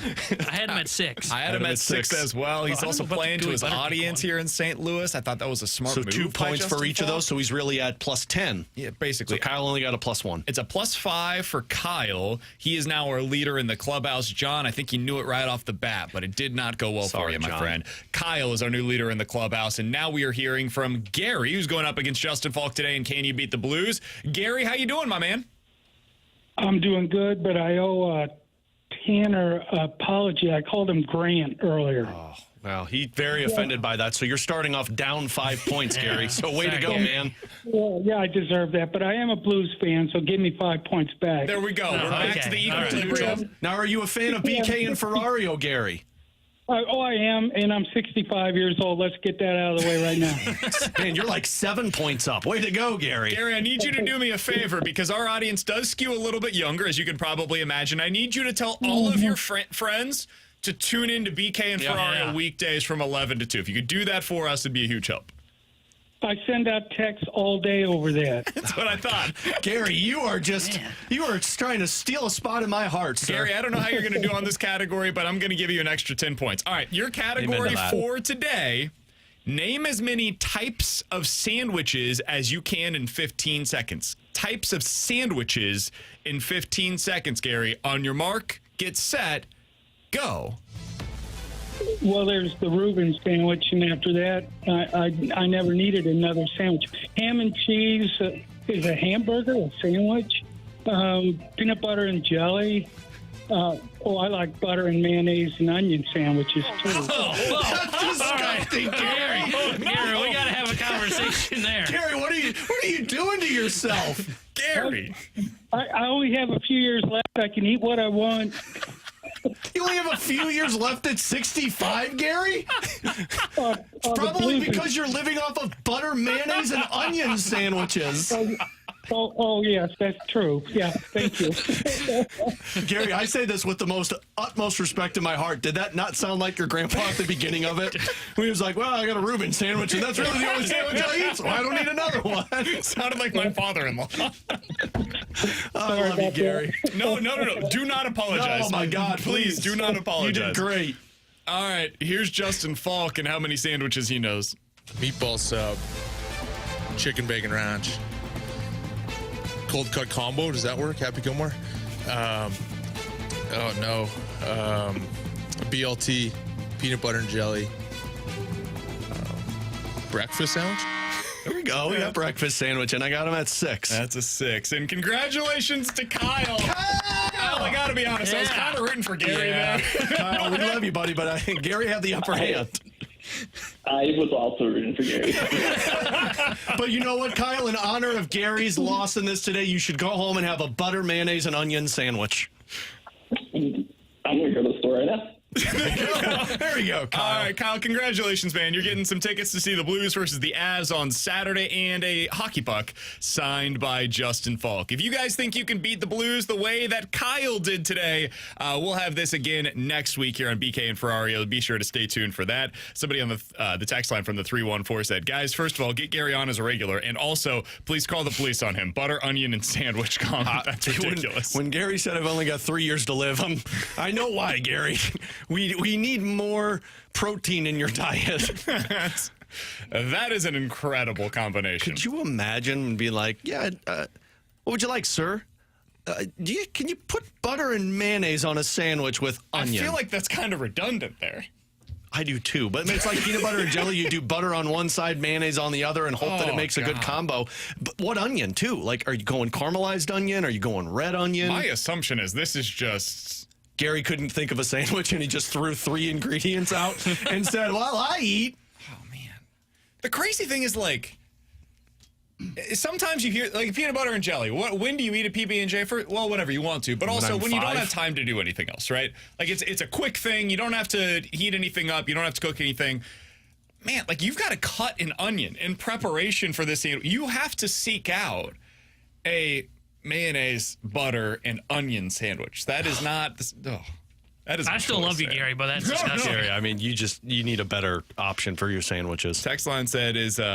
thick slices of white uncooked onions. God. That's the worst of all of them because it doesn't even have a flavor to it. At least red onion's got a little bit of tang to it. Oh, God, Gary. I know groceries prices are rough these days, but... Hey, man, you eat whatever you want. I just tell you, that is not something that's going to be a part of my diet. No, I will tell you it's disgusting and you need to change your diet. Gary, I'm going to give you credit. That sounds like a punishment for next year. God, no. Yeah, I think so.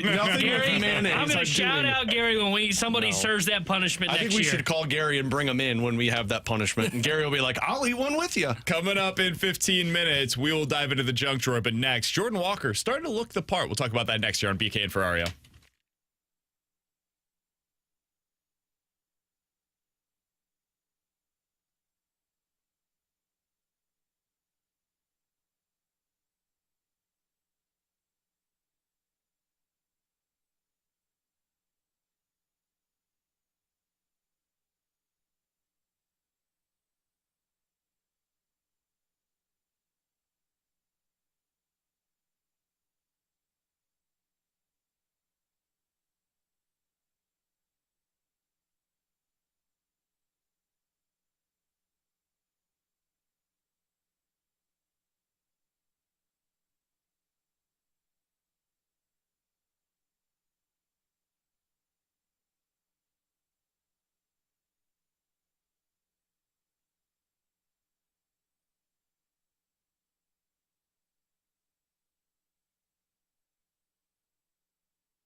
Alex Ferrario back with you to talk about my friends out at Ted Drew's, that famous frozen custard off of Chippewa, a St. Louis tradition since 1929. They're also the proud sponsor of the Ted Drew's 3 takeaways on our post-game show for Blues activity. It's been a tradition in my family since I can remember, and now I've made it a tradition with my girls. Every Friday is the Ferrario night where we get to go out, we eat dinner, and then we always go to Ted Drew's. And that's what it's all about at Ted Drew's. You build those traditions with families and friends. It is year-round where people are out there in the parking lot enjoying that delicious frozen custard, where you could take it home with you in bulk. You can mix and match custard, sundae, float, whatever you want to mix it with, and they've got tons of flavors to do so. And while you're at Ted Drew's, walk across the parking lot and check out Ted Drew's, the gift shop they've got. It's got souvenirs. It's got Ted Drew's apparel, sweaters, hats, T-shirts. Also Ted Drew's gift cards. Great gift to give people that you never know what to buy them. Everyone loves frozen custard. So go check them out. Start those traditions with your family. Ted Drew's, famous frozen custard just off of Chippewa. Ted Drew's, it really is good guys and gals.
Tanner Hendrickson here with a Sports Center update driven by Johnny Londoff Chevrolet and Johnny Londoff Autoplex. Blues took down the Red Wings last night in overtime. They'll be back in action tomorrow night when they host the Pittsburgh Penguins.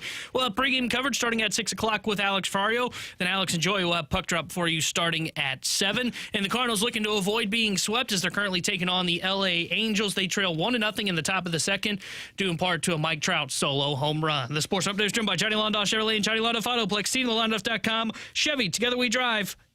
Are you kidding me?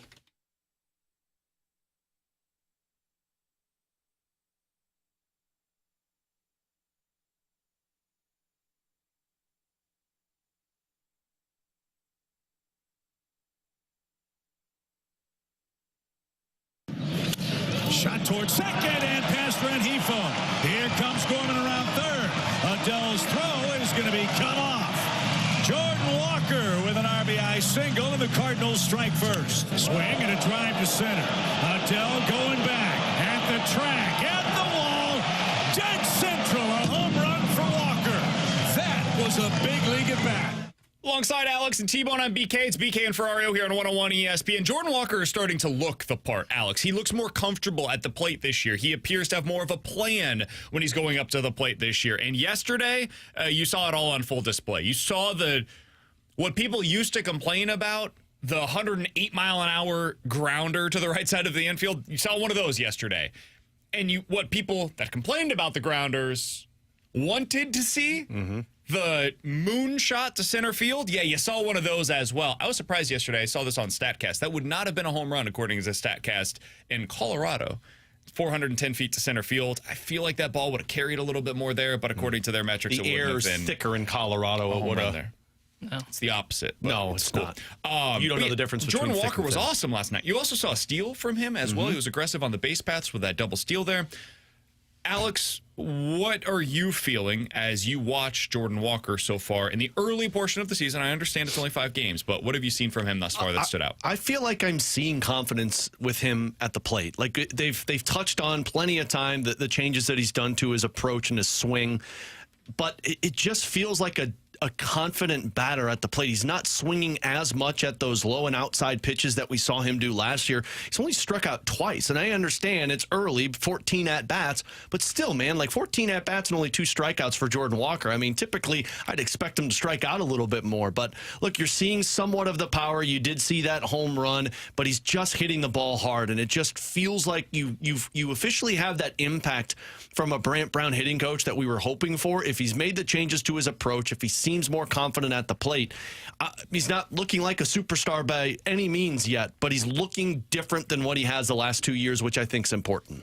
Yeah, to me, he looks confident, and it looks like he's finally starting to lay off that slider low and away. At times, he still chases a little bit, but to me, he's got the confidence at the plate, and I feel like he now has an understanding as to, okay, this is how teams are going to attack me. And at times, I don't think you saw that, especially last year when he really was going through the struggles.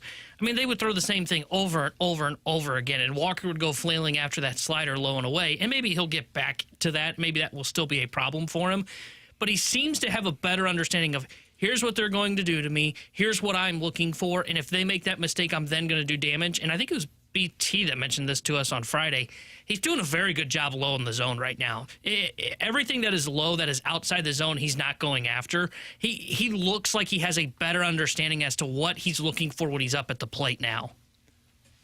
I just enjoy seeing a confident version of Jordan Walker. He's hitting the crap out of the baseball. He seems like he has a plan at the plate. I don't know how much of that is him versus how much of that is from Brant Brown. Whatever the case, though, keep doing it, young man. 4-game hit streak so far. He's hitting the crap out of the baseball when he makes contact. It's been a hell of a lot of fun to watch. But the Cardinals did lose that game last night. They lost 9-7 in extra innings. And Timo and I was a little surprised to see Jordan Walker in the game in those extra innings. And I do wonder, I'm curious on the text line. 314-399-9646 is the Air Comfort Service text line. You can check us out on YouTube as well, youtube.com/101ESPNSTL. Did you want Ollie Marmol to be more aggressive yesterday? Because it is something that I think he's going to get criticism for when he is aggressive, whether it's with the hands team or pinch hitting situations. And he will also get criticism this year when he doesn't go there. And so you'll have him between a rock and a hard place in some of these situations, especially in close games late. To me, yesterday, there were a couple of situations that I thought, okay, this is calling for a different managing strategy here. One, there were multiple spots where I would have pinch hit for Pedro Pajes. And this is something that I don't, maybe they just totally wanted to stay away from Ivan Herrera unless you had to absolutely get to the most desperate place possible. Sure seemed that way based on the way they handled it. In the 7th inning yesterday, Pedro Pajes came up to lead off that inning. I think there was at least a case to be made there to go to Ivan Herrera instead of Pedro Pajes to start out that inning down 3-2 with a guy that can potentially help you out offensively. You had Scott Wynn coming up behind him, and then you potentially turn over the lineup. I would have gone to Ivan Herrera right then and there, just let's start this now. I understand, though, they don't even like him in games where he's out there to start the game, finishing it in the 8th or 9th inning. So I suppose I get it, even though I would operate a little bit differently. If you don't do it there, another spot where that comes up is the 9th inning. You are tied 3-3 in that spot. Jordan Walker just struck out swinging. You're going up against Kenley Jansen. Not a great matchup for anybody, really. But a guy that I think could potentially have some success there is a guy like Ivan Herrera, who makes contact with everything. So I would have, at that spot for sure, pinch hit Ivan Herrera for Pedro Pajes. Again, you're tied in that moment. You've got Scott coming up, and then after that, you potentially get to Mason Wynn. I would have pinch hit there for Pedro Pajes. They decide not to do so. It's a 1-2-3 inning. Cardinals go down without much of a fight.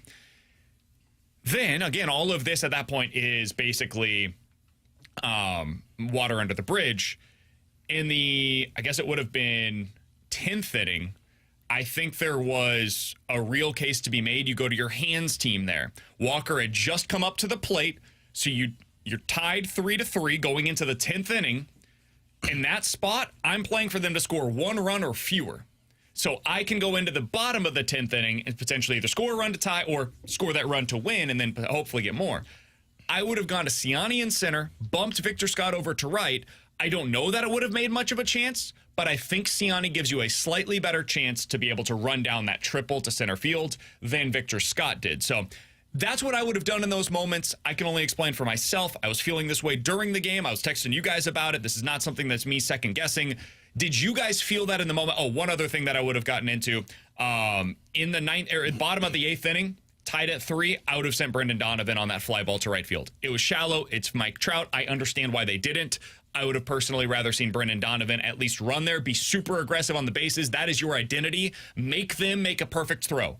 It was a little bit high. I don't know that he would have made it. I personally would have sent him. I just overall would have been more aggressive in that game last night than what they decided to do. Alex, I know you weren't able to watch much of this, but T-Bone, did you sense that they should have been a little more aggressive in any of those spots? I didn't.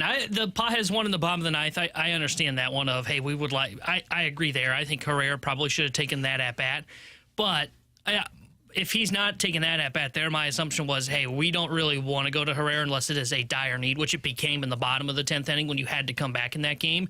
I actually thought Ollie managed a great game last night. I had no quarrels with what he decided to do because my assumption was, okay, so they're avoiding Pajes. So if you take, or avoiding Herrera, want to give him a full day off. So then it kind of, I can understand their decision making there. I actually didn't mind not going to the hands team in the top of the 10th inning because I know they're scoring a run, which means automatically you're going to be down going into the bottom of the 10th. So I want my best offensive lineup out there, and if you do happen to give up the 2 or 3 runs like they did, I want Walker, if we have to force the lineup all the way back around there, to be taking that at bat rather than Michael Ciani. And also I keep Ciani on my bench for pinch running situations later on in that game. That's why I had no issues with not going to the quote-unquote hands team in the 10th inning. And then I thought it was smart what he decided to do, where he gave the at-bat to Baker, where he pinch hit for Burleson against the lefty as that game went along. And then he pinch ran Ciani for him.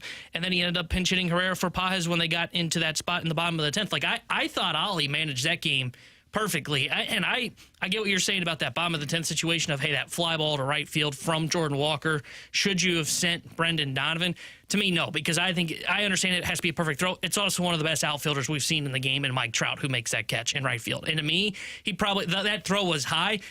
Donovan's out by a couple of feet in that situation still. So I thought Ollie did a great job last night, and I know they lost, but I still think that way. Yeah, I mean, you lost because your bullpen lost it for you. Totally. Yeah. Like, this isn't a loss because the outfielder didn't make the play, or this is a loss because your bullpen didn't get the job done. You sent your second best arm that you trust in Ryan Fernandez to close the game down, and he gave up 2 earned runs, and then Roy Croft wasn't able to stop the bleeding. So, yeah, I mean, I don't think this was a game that I look at management-wise and say you did it poorly. I think they did it the right way. It comes down to your arms just did not execute what the game plan was. Yeah, ultimately, you guys are right. The game was not about the decisions, and all of these decisions that I'm talking about are personal preference. A lot of them are 50-50 calls. Like, T-Bone, you have every reason to believe what you're saying, and I didn't blame Ollie for the game last night. I don't think he lost it for them. This was not a situation where it's like, dude, what are you doing? I thought Ron Washington had a terrible game. So I did not feel that way watching the game last night. One of my biggest things is your identity as a team, and they have been saying this from day one.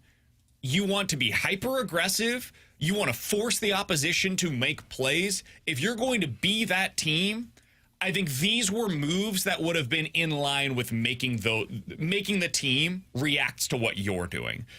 Putting in a pinch hitter in a spot where the other team probably didn't want to see that pinch hitter, that puts them on the defensive. Making them make that play at home plate puts them on the defensive. So this is why I would have gone in that direction. And I thought he stuck to the identity well last night. The hands team situation is the one I'll jump to first. They've said all along, hey, we're going to go lean offense first. But they haven't done that, actually. They did that last night. If it was an off day for Herrera, then the only reason it's not the offense first is because of that situation. Paz had to start and take that at bat no matter what in that situation. By keeping Walker in the game in the top of the 10th inning, stuck with the idea of we're going offense first. What I'm saying is they have not actually done offense first.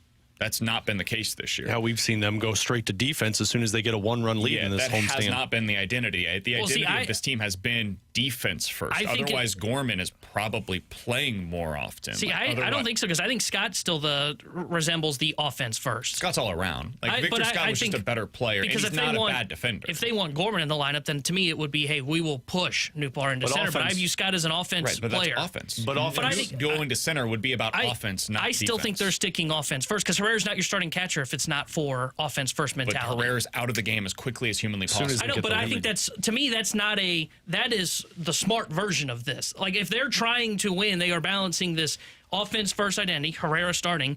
It's smart to pull him out of games in close games. Like, it is. He's not a good catcher defensively. No, I'm with you. But what I'm saying is basically the equivalent of that in center field. Jordan Walker had a great game offensively last night.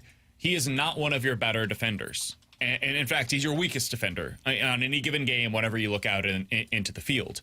So if that is the case and you're going into the 10th inning, my entire evaluation of what you have on the field is, how do I make sure they score 1 or fewer runs here? And the best way to do so is to avoid an extra base hit.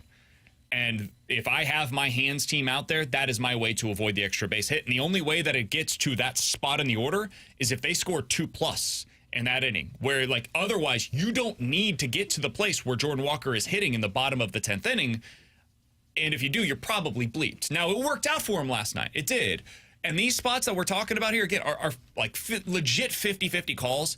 I didn't think Ollie managed a bad game last night. I didn't.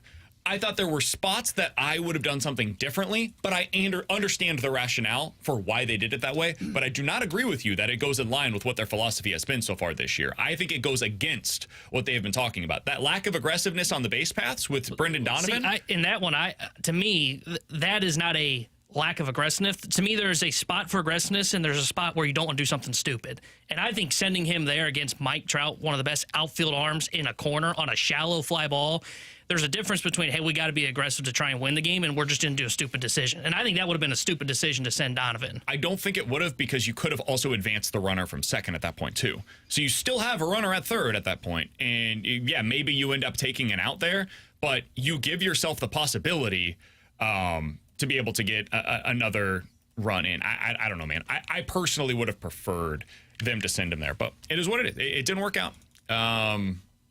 I think this argument needs to go to the Redbird report. where you guys could get vocal and violent with it.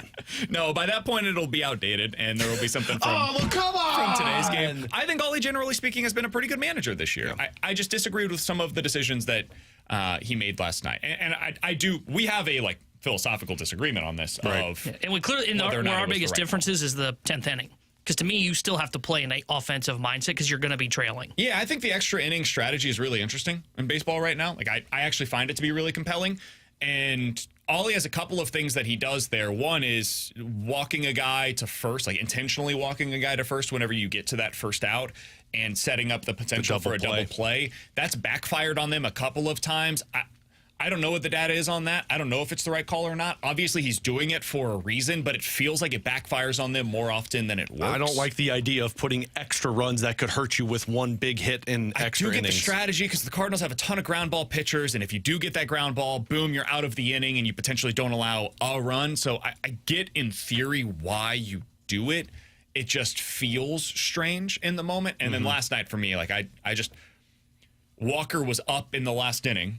You would need 7 guys to go to the plate to get back to his spot into the lineup. I would have taken him out in favor of Michael Ciani in that spot. But to T-Bone's point, it actually ended up, because of the way that the game went, working out correctly, where they needed Walker coming up to the plate in that next inning, and then they needed Michael Ciani as a potential pinch runner later in the game as well. So whether you think this was like Matheny magic or if it was just the right call in the moment, it ended up working out in favor of what they decided to do. All right, coming up in about 10 minutes, we're going to talk to Doug Armstrong, Blues president of hockey operations. Quick junk drawer coming up next year on 101 ESPN.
Alex Ferrario back with you to talk about my friends out at Rhino Shield. Darren and his team making houses look brand new, and that is so important this time of the year. I know it's nasty outside, but we're in the spring season. We're going to get to the summer season, which means all the backyard barbecues, hanging out outside. And when you're doing that, you're probably looking at your home, and you're looking at it thinking, ooh, this looks older. Oh, you got these water damages. The paint's chipping off. It's got UV sun blots on it. You need a new look, and that's where Darren and his team come into play. You can do this yourself. You can save the money and not pay somebody to paint your home. The problem is it adds up over time because you're going to be painting it the next year, the following year, the following year. Darren explained that to me, that when you use common paint, sun deteriorates it, water deteriorates it, and it doesn't last. With Rhino Shield, they use ceramic coating that is engineered to outlast paint. It's backed by a 25-year transferable warranty, and I speak so highly because I used them in 2020, painted the exterior of our home. It looks brand new today. Call Darren. He'll come out, give you a free estimate,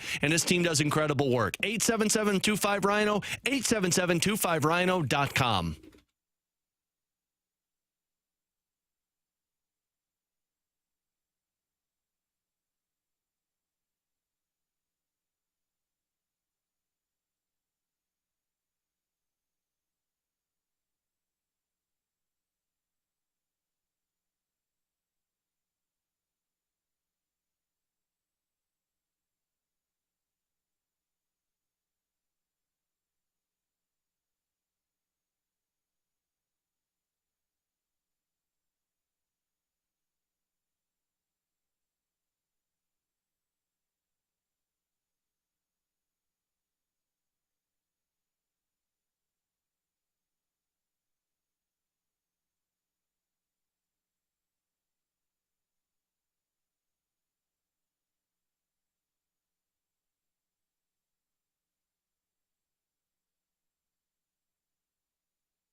All right, let's dive into the junk drawer. It'll be a quick one today. Doug Armstrong joining us here in 5 minutes on BK and Ferrario. Alex, I did want to talk to you a little bit about what last night was like for you as you were able to broadcast the 10th consecutive win for the St. Louis Blues. So many that I can't even keep track at this point. I butchered that last night, too.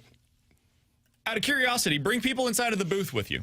What was that like? What was the difference from what it is to broadcast, a high school or college game that you've done in the past compared to what that game was and the atmosphere that was around you? The energy changes it all. I mean, like I told you yesterday when you asked, do you prepare a goal call or a final call?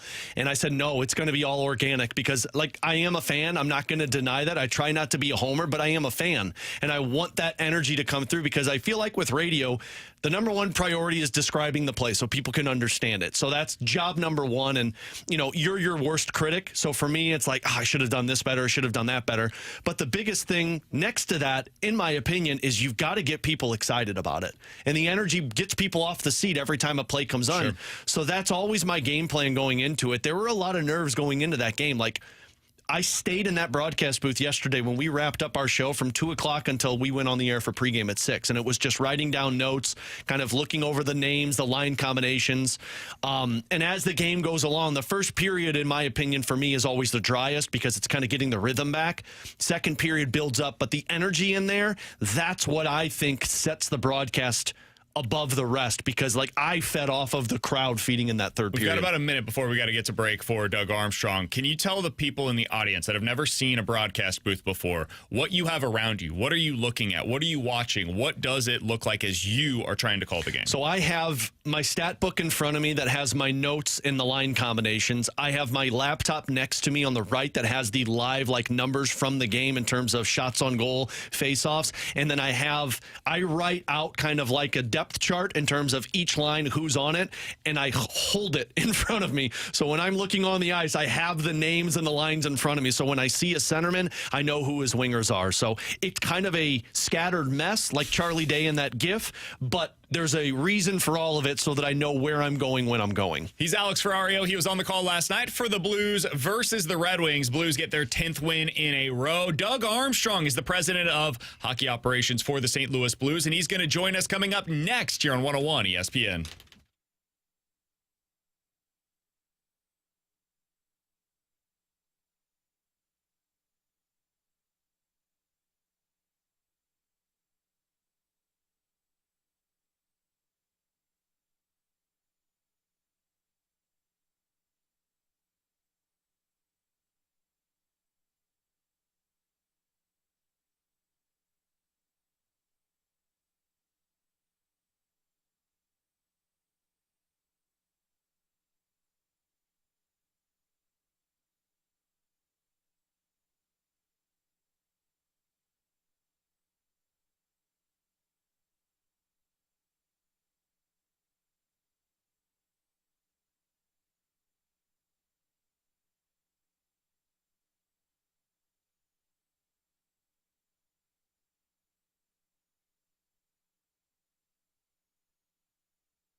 Thomas over to Fowler by himself. Backhand. He scores!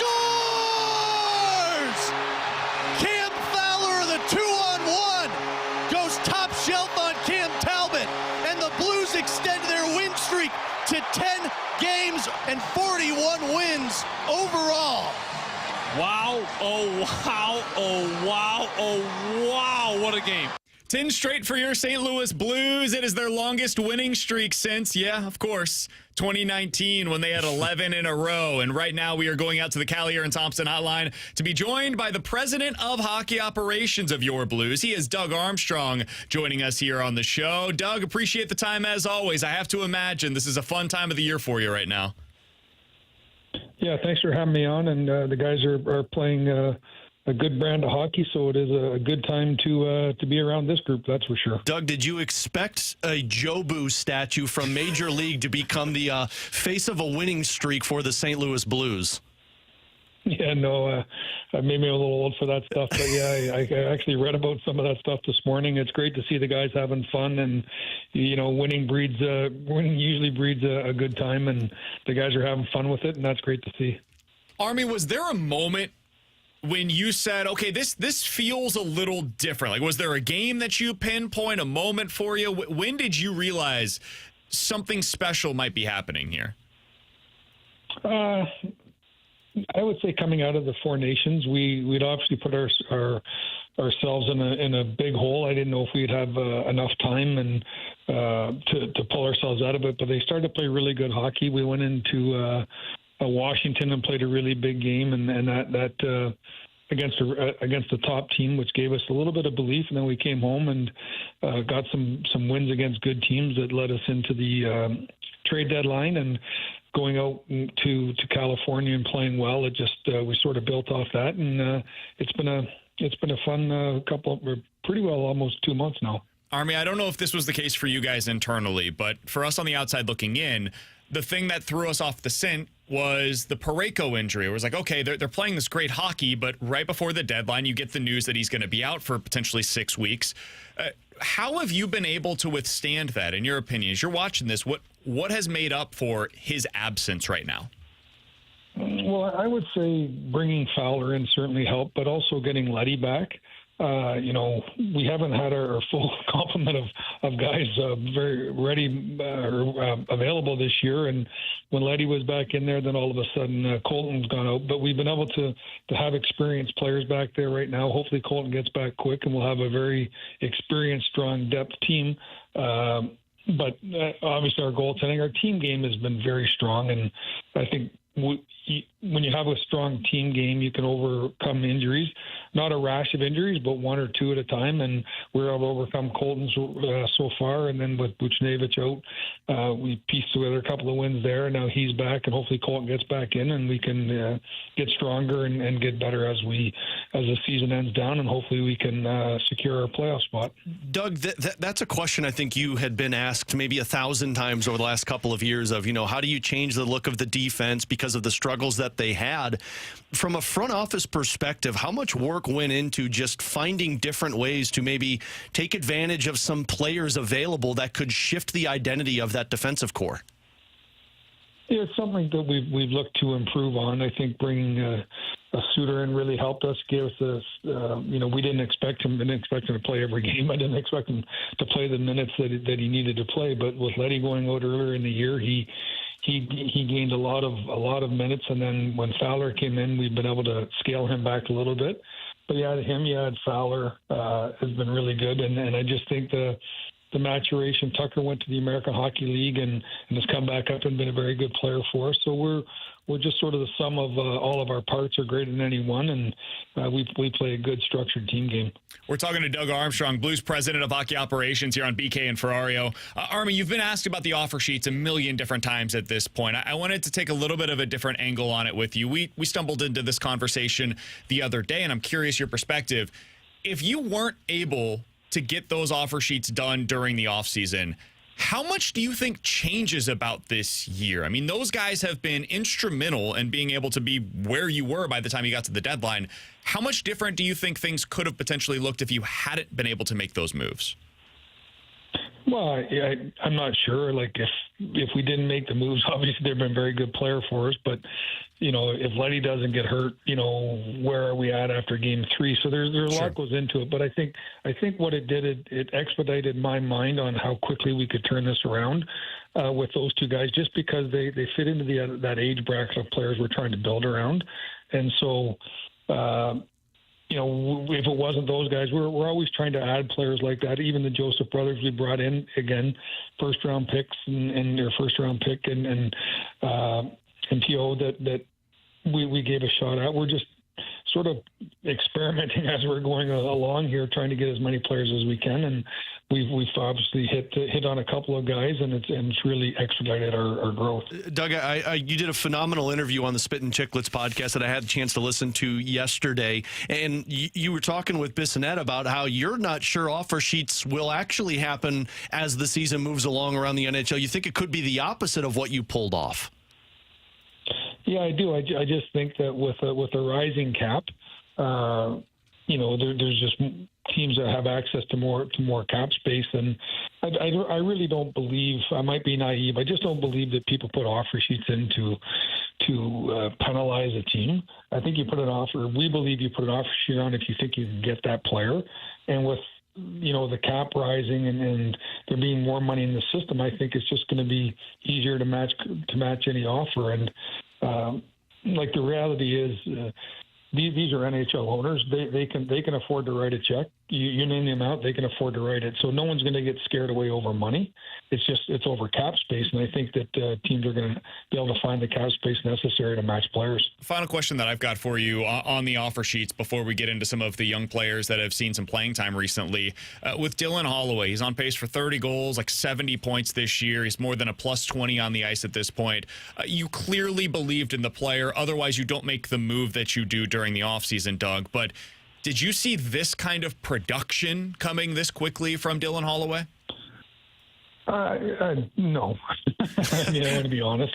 We thought he was a good player. We thought his skating was his asset. We thought he was going to be a 200-foot player. But his offensive has flourished here. You don't get drafted as high as he got drafted in the NHL draft without having really plus offensive skill. But, he came out, he had a wrist injury right out of college. Obviously going into a tough Edmonton team to gain footing on because of their strength. What we did, we were able to provide him an opportunity to exploit his skating and his offensive skills. And I wasn't sure he would get to this level, but watching it now, I'm going to be shocked if he doesn't stay at this level and get better, just because when I watch him every day in practice, when I watch him every day that we play a game, what he's doing isn't just a high shooting percentage. It's not just based on fortunate bounces. He's a tireless worker. He's probably our, if not our best, or one of our highest conditioned athletes. He likely has the best work habit of any player in our organization right now. And those things tend to go a long way as you're trying to build a career. Doug, not just Holloway, but overall with the young players on this group like Neighbors and Bolduc and even a Snuggerud and a Dvorsky, how much, in your opinion, has the coaching staff had an impact on the growth of these young guys? Obviously, it's had a major impact when Monty got here. And again, I think that the strength of Monty, when you look at how Bolduc has played, maybe being one of the younger players on our team all year long, and how Shen has played since he's been here, one of the older players. So Monty's been able to get to everyone on the roster and get them to play at their best.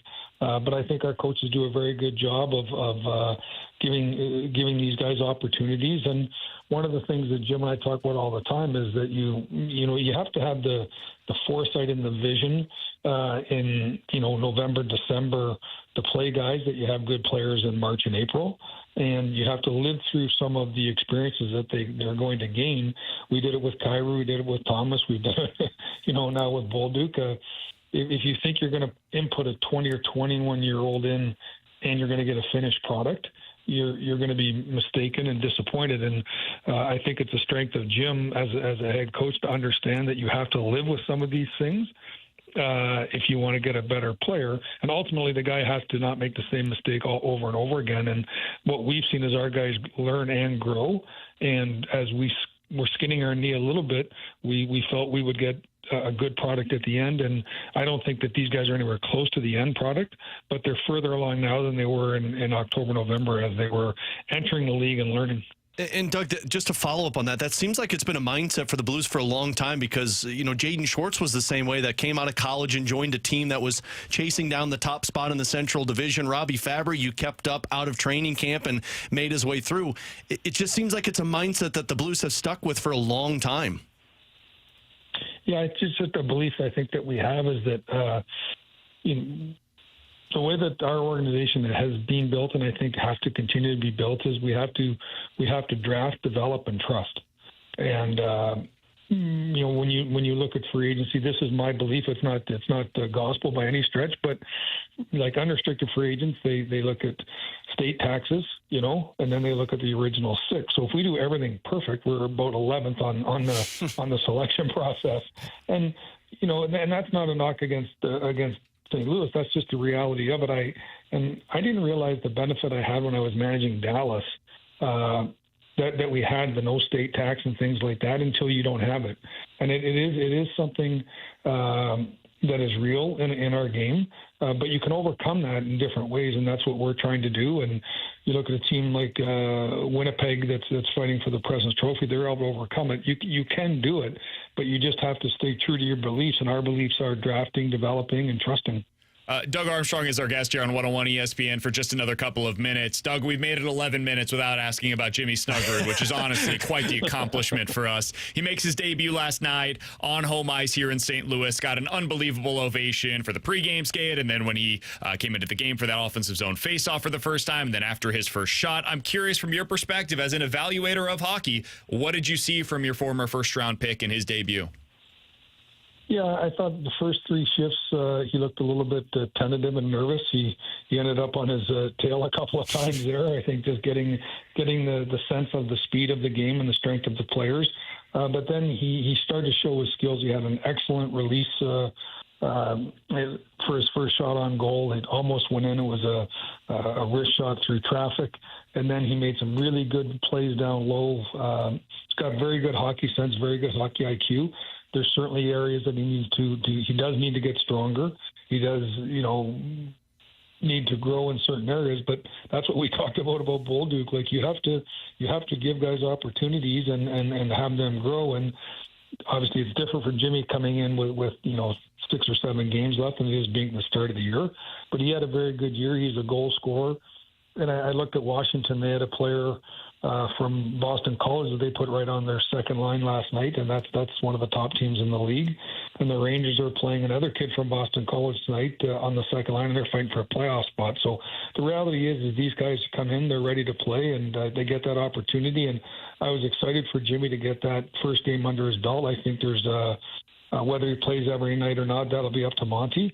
But I know he's going to be an everyday player very soon for us, and not just a player, but a guy that can help us win. Doug, final one for me, and I want to go back to the pack mentality that you mentioned a little bit ago. It's been an identity of this Blues team for as long as I can remember, to where, it's not about one superstar, it's about every single player. From a front office perspective, how difficult is it to build that type of roster and maintain it?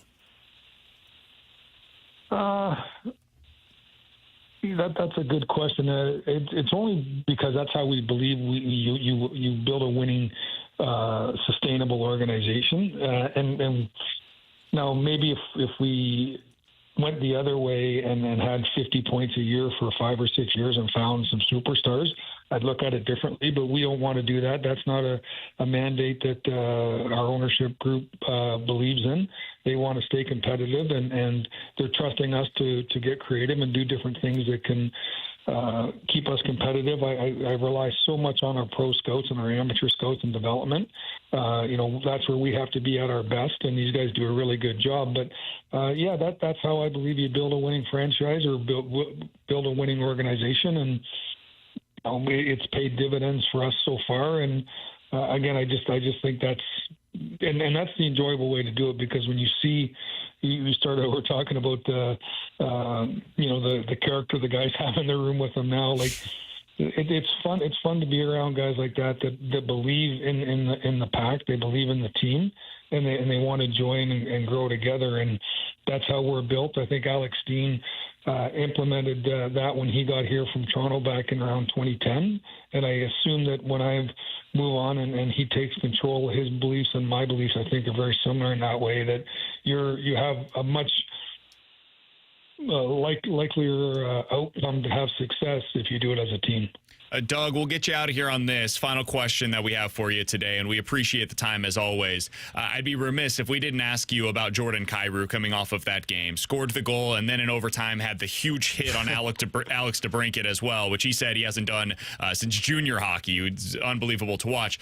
We've had dozens of conversations with you, Doug, over the last few years about Kyrou. Good, bad, somewhere in between.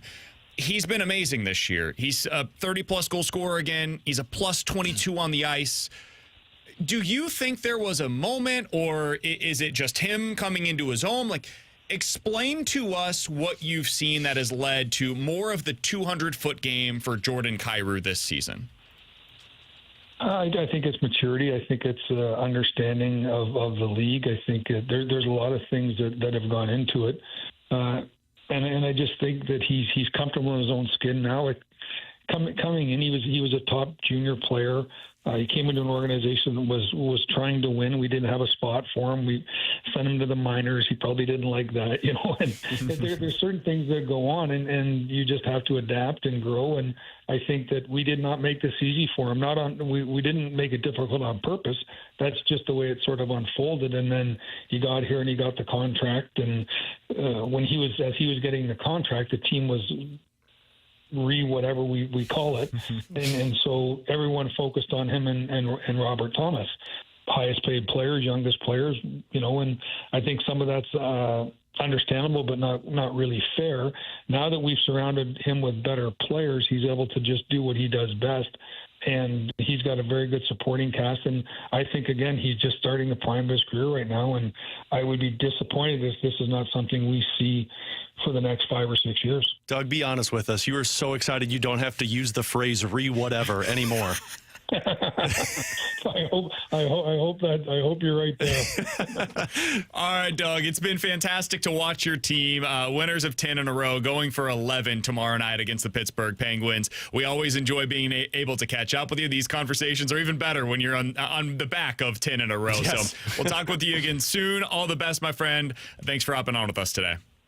Always enjoy you guys having me on, and take care. Thanks, Doug. That's Doug Armstrong, Blues president of hockey operations. Appreciate his time as always, joining us here on BK and Ferrario. There's a million different things that we can get into from that conversation. We will try to get into as many of those as we can coming up next. 314-399-9646 is the Air Comfort Service text line. If you guys have any thoughts on that conversation with Doug Armstrong, or in the YouTube chat at youtube.com/101ESPN STL, we'll give you our reaction, hear from some of you as well, coming up next here on BK and Ferrario.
With Alex and T-Bone, I'm BK. It's BK and Ferrario here on 101 ESPN.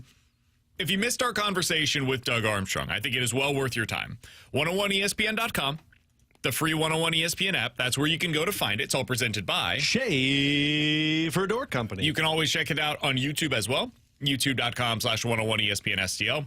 Alex, we got into a lot with him. We talked about Snuggerud. We talked about the offer sheets. We talked about the plan with Snuggerud. We talked about Jordan Kyrou developing his game and what he's seen from Holloway, how it compares to expectations. So we can go in a million different directions here.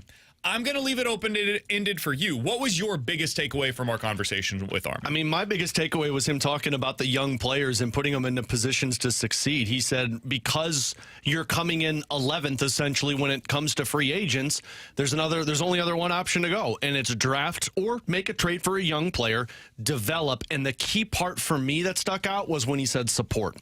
He's like, this isn't a matter of just draft and develop and put them on the ice. Trust. And then, trust. That is, to me, the biggest thing. And it goes all the way back to Jaden Schwartz and Vladimir. Hell, it goes back beyond that to TJ Oshie and David Perron. When they came in, they put him in the lineup and they let him play. And while the growing pains were there, I guess what's different is when those guys came up, that Blues team was still in the rebuild. There was no whatever. It was a rebuild. The Backus, the Oshies, the Berglunds, they played because there was nothing else. But you get to Jaden Schwartz. He joined a team at the final 10, 12 games of the season that was chasing down a top spot in the Central Division. And he went in and immediately played. Vladimir Tarasenko, coming over from Russia for a team that had just been in the playoffs for 2 straight years, came over and played right away. The trust has been there. Robbie Fabry made the team out of juniors. They bring in guys like Dylan Holloway. He jumps in and plays. That is why the development takes place. Because they get the trust from the management, the coaching staff, that allows them to have the growing pains on the ice. I would also add this. Like he said, it's draft, develop, trust. I would add a fourth, adjust accordingly. Because something that the Blues have been pretty darn good at is they find out, can this guy play or not? Mm-hmm. And if they think a guy can't play, they move on. And if they think he can play, they trust the process and they say, we'll extend him. Like Jordan Kyrou, there were people in St. Louis, fans, that said, that dude can't play. They gave him the contract and they said, that dude better be traded before that no trade clause kicks in, because that dude cannot make $8 million on this team whenever you're trying to compete again. And the Blues, they were steadfast in this, dude. When you talked to them on, off the record, whatever, Jordan Kyrou was part of the plan. They thought Jordan Kyrou was a damn good player, and you don't trade good players like him at his age without losing that trade, most likely, because you're going to get spare parts for what is obviously the best player in most of the trades that you could have done. Unless you can go out there and get a Kachuk. Like that, those scenarios are a little bit different. But I don't think the Blues were even all that interested in doing that. That's a conversation for a different day. They stuck with it. They trusted it. But they've had other players that they decided not a part of our future. We need to go in a different direction. And they decided to move on from those how many players. of those guys, I was just telling T-Bone this during the break, how many of those players that he has moved on from, young players, and you look back on and you say, what'd you do there? I mean, you could say Tage Thompson, but you knew what he did. You got a guy that helped them win a Stanley Cup. But think of the guy that they drafted. There were times where we were talking about Vince Dunn in that regard. Sure. But I think in Vince Dunn was a circumstance to where the expansion draft was at the same time and the leaked information with Jaden Schwartz. But yeah, that's probably one of them. I know people would say Jake Wallman. I don't think he was ever going to be that in St. Louis because it doesn't play a Blues style, T-Bone. But these are things where, like, it's okay to acknowledge sometimes either you get it wrong or it wasn't going to happen here. Yeah. As long as you hit enough on the guy. This is the conversation about Randy Arozarena. It's not so much about Randy working out in Tampa Bay. Whatever. It is what it is. Sometimes you lose trades. You don't stop making trades because you missed on one of them. You should have been able to also develop your own guy. Yeah. Like, where's your version of Randy Arozarena? Why isn't Dylan Carlson Randy Arozarena here in St. Louis? That's the stuff. Like, for the Blues, yeah, they missed on a couple of guys, or it just didn't work out for whatever reason. Well, you also developed some players internally here. You know? And the big with that, not to compare it to the Cardinals, but you go back into the Al Avila when we had him on, and he said, if your guys don't know your players, then you got a problem. You heard Doug mention, like, I trust my staff in terms of amateur and pro scouts to tell us who we've got in this scenario. Like, the one that always comes to mind for me is, remember Dominic Bach? They drafted that kid in the first round. He was in their system for 1 year, and they said, nope, not probably going to be a player for us. They traded him for Justin Falk, and Bach has never played in the National Hockey League. Sometimes your staff trusts or your front office trusts their staff so much to know what they have in their player, and that's why when it's an identity of a team, if you don't match the identity, it's not going to work out in St. Louis. Yeah, and I mean, you mentioned, BK, that next aspect of, hey, knowing what you have.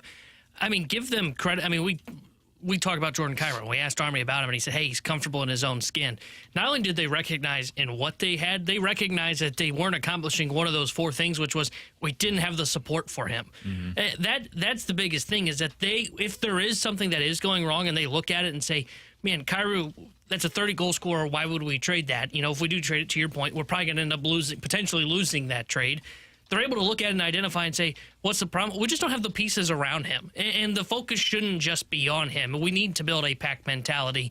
And they're trying to do what the Cardinals were so good at for the early to mid 2000s before they really got away from it, which is draft, develop, bring these guys up, support them, and then they can take it to the next level when you get there. And it's incredible that they've been able to do that basically under Army's entire tenure. And yeah, sure, there's been a couple of guys that they've moved on from.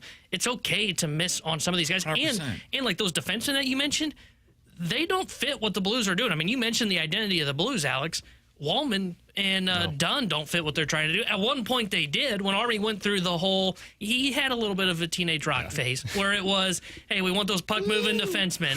And then he went, it's time for me to grow up, and I'm going to go get those guys that are just lengthy, play smart defense, but they can play offensively, but they've got size. And that's why the Wallman and Dunn, they never were going to work here. Yeah, I think, and this was the other big takeaway for me, BK, and I'm curious the one that you had, but the other one was when I asked him about the pack mentality.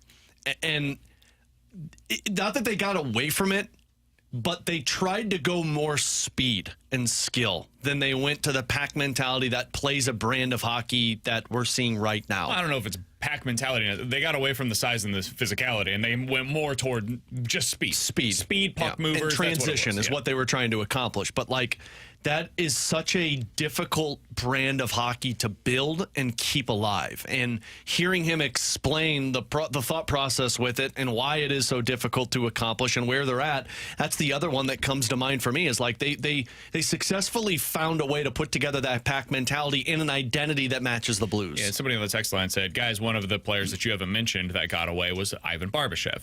Some truth to that. Also, this is why it's hard to build the pack mentality, in my opinion, is because you can't keep all of those guys. Same reason why in the NFL it's so hard to build a defense. You can build an offense around a quarterback. If you got the quarterback in place, yeah, it costs a lot to keep him, but you can make, look at the Kansas City Chiefs, right?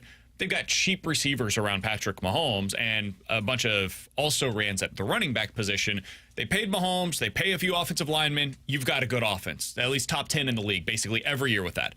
On defense, you need like 8+ starters to have a top 7 to 10 unit in the NFL.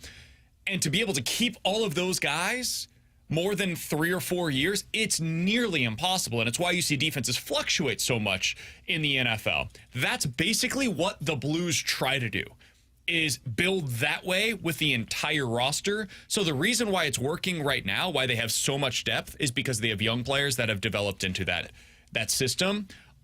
Because it's almost basically the Tampa Bay Rays, what they do. You always have to have that next conveyor belt of talent coming through.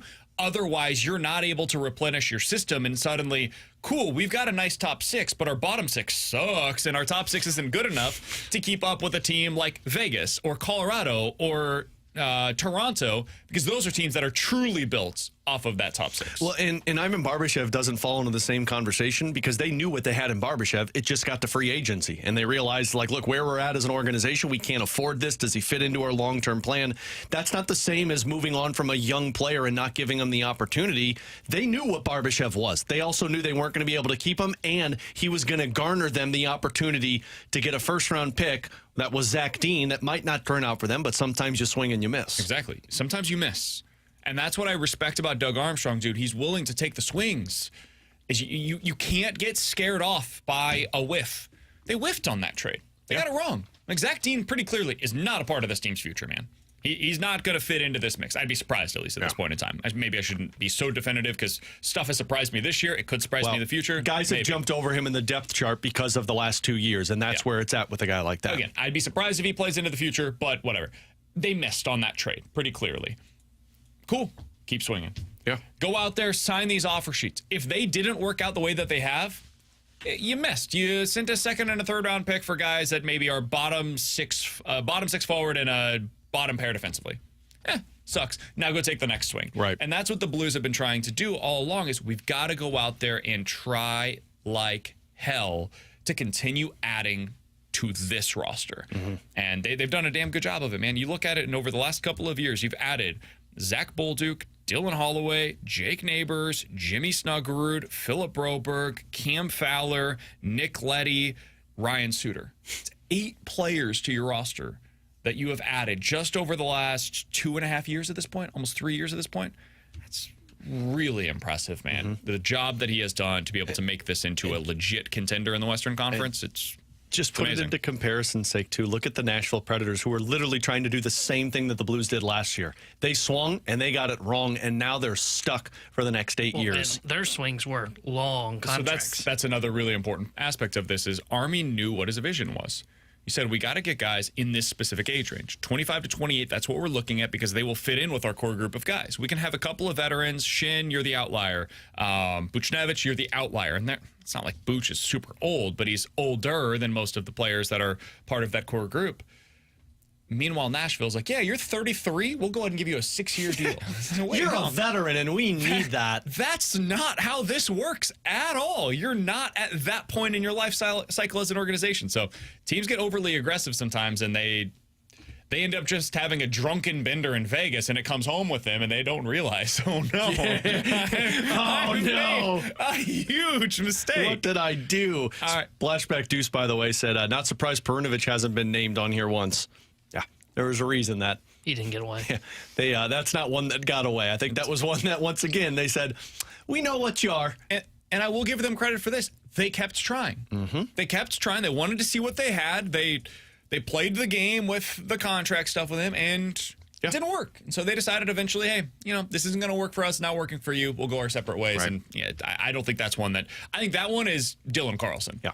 You keep trying. Enough. This is not working. We've got to go our separate ways, and then both parties are probably better off for it. All right, coming up next, the Cardinals offense is showing out early in the season despite what they've done so far today. We'll talk about it next here on 101 ESPN.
Taryn Hendrickson here. The Sports Center update brought to you by Saliga Heating and Cooling.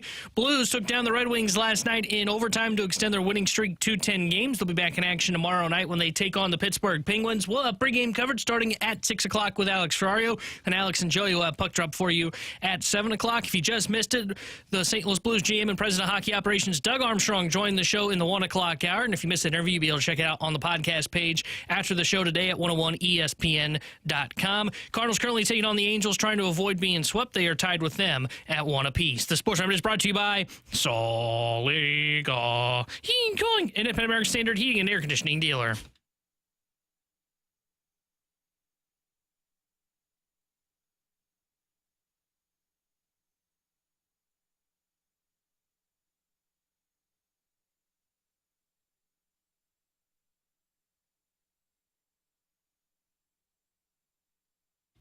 Alongside Alex and T-Bone, I'm BK. So we were going to talk today at 1:30 about the Cardinals' offense and how great they've been so far this year. All right, coming up next, the Rewind. The first 5 games of the season, they've had at least 10 hits in every single game so far this year. That's pretty damn impressive, man. They only did that twice in terms of the streak all of last season. They did it once in 2023, once in 2022, and before that, you have to go back to 2017. So they, over the last 7 years, have had 4 streaks of at least 5 games with 10-plus hits. And this year they've done it to begin the season. They're putting the ball in play more often, which is a positive, and they're producing more hits on those balls in play, which is also a positive. And then today, so far, they have had exactly 2 hits. 4 of the 5 hardest hit balls so far today in the game have been from the Angels side of things, not the Cardinals. And really, they've only done damage once, and it was because of a home run by Ivan Herrera, who, once again, more Ivan Herrera, please. So would you say that you BKO'd him when you put this on the rundown earlier today? Potentially. What's been your impression of the Cardinals' offense thus far, Alex? I mean, I think it's been great. I think you're seeing the developments and the steps we've been wanting to see from the guys that matter. Lars Nootbaar, Ivan Herrera, Alec Burleson, Jordan Walker, even Nolan Gorman, the short sample sizes we've seen from him, he's looked really good. The guys that haven't been good is Wilson Contreras, who I don't expect to continue, and Mason Wynn, who we've already talked about. Like, overall, this offense has been better than what I expected it to be. I thought this team was going to potentially be talking about maybe 2 wins after their first 2 series. And it was going to be because their offense couldn't hit and their pitching couldn't get stops. And now I'm talking about an offense that could potentially come up with 2 series wins, and it's been because they've been legit from top to bottom. I think we got to give a lot of credit specifically to 2 guys, Lars Nootbaar and Nolan Arenado. Newt is hitting the crap out of the baseball. Sure, you can give it to him as well. There's others, like Von Herrera has been really good so far this year. Jordan Walker's been better than expected so far this year. Victor Scott's been great so far this year. Yeah. You can get into, like, nearly the entire lineup has been pretty good. But has had a good game. 2 guys... good game. 2 guys that I think have outproduced by a significant margin what my expectations were for them early on in the season. Nootbaar, because he never starts the season strong. He always is more of a second half player than he is in the first half of the season. He's been excellent. He's swinging a really hot bat. And Nolan Arenado, man, I didn't know what to make of the talk in the offseason. I was highly skeptical that, you're going to get a bounce back. Yeah, I heard that last year. And then it was no better, and the bat was slow and all. There are tangible changes that have been made with Nolan Arenado. He looks more spry. He just looks more athletic on the field day to day. And yesterday, like, this is the lowest level of analysis, but he looked like he was trying.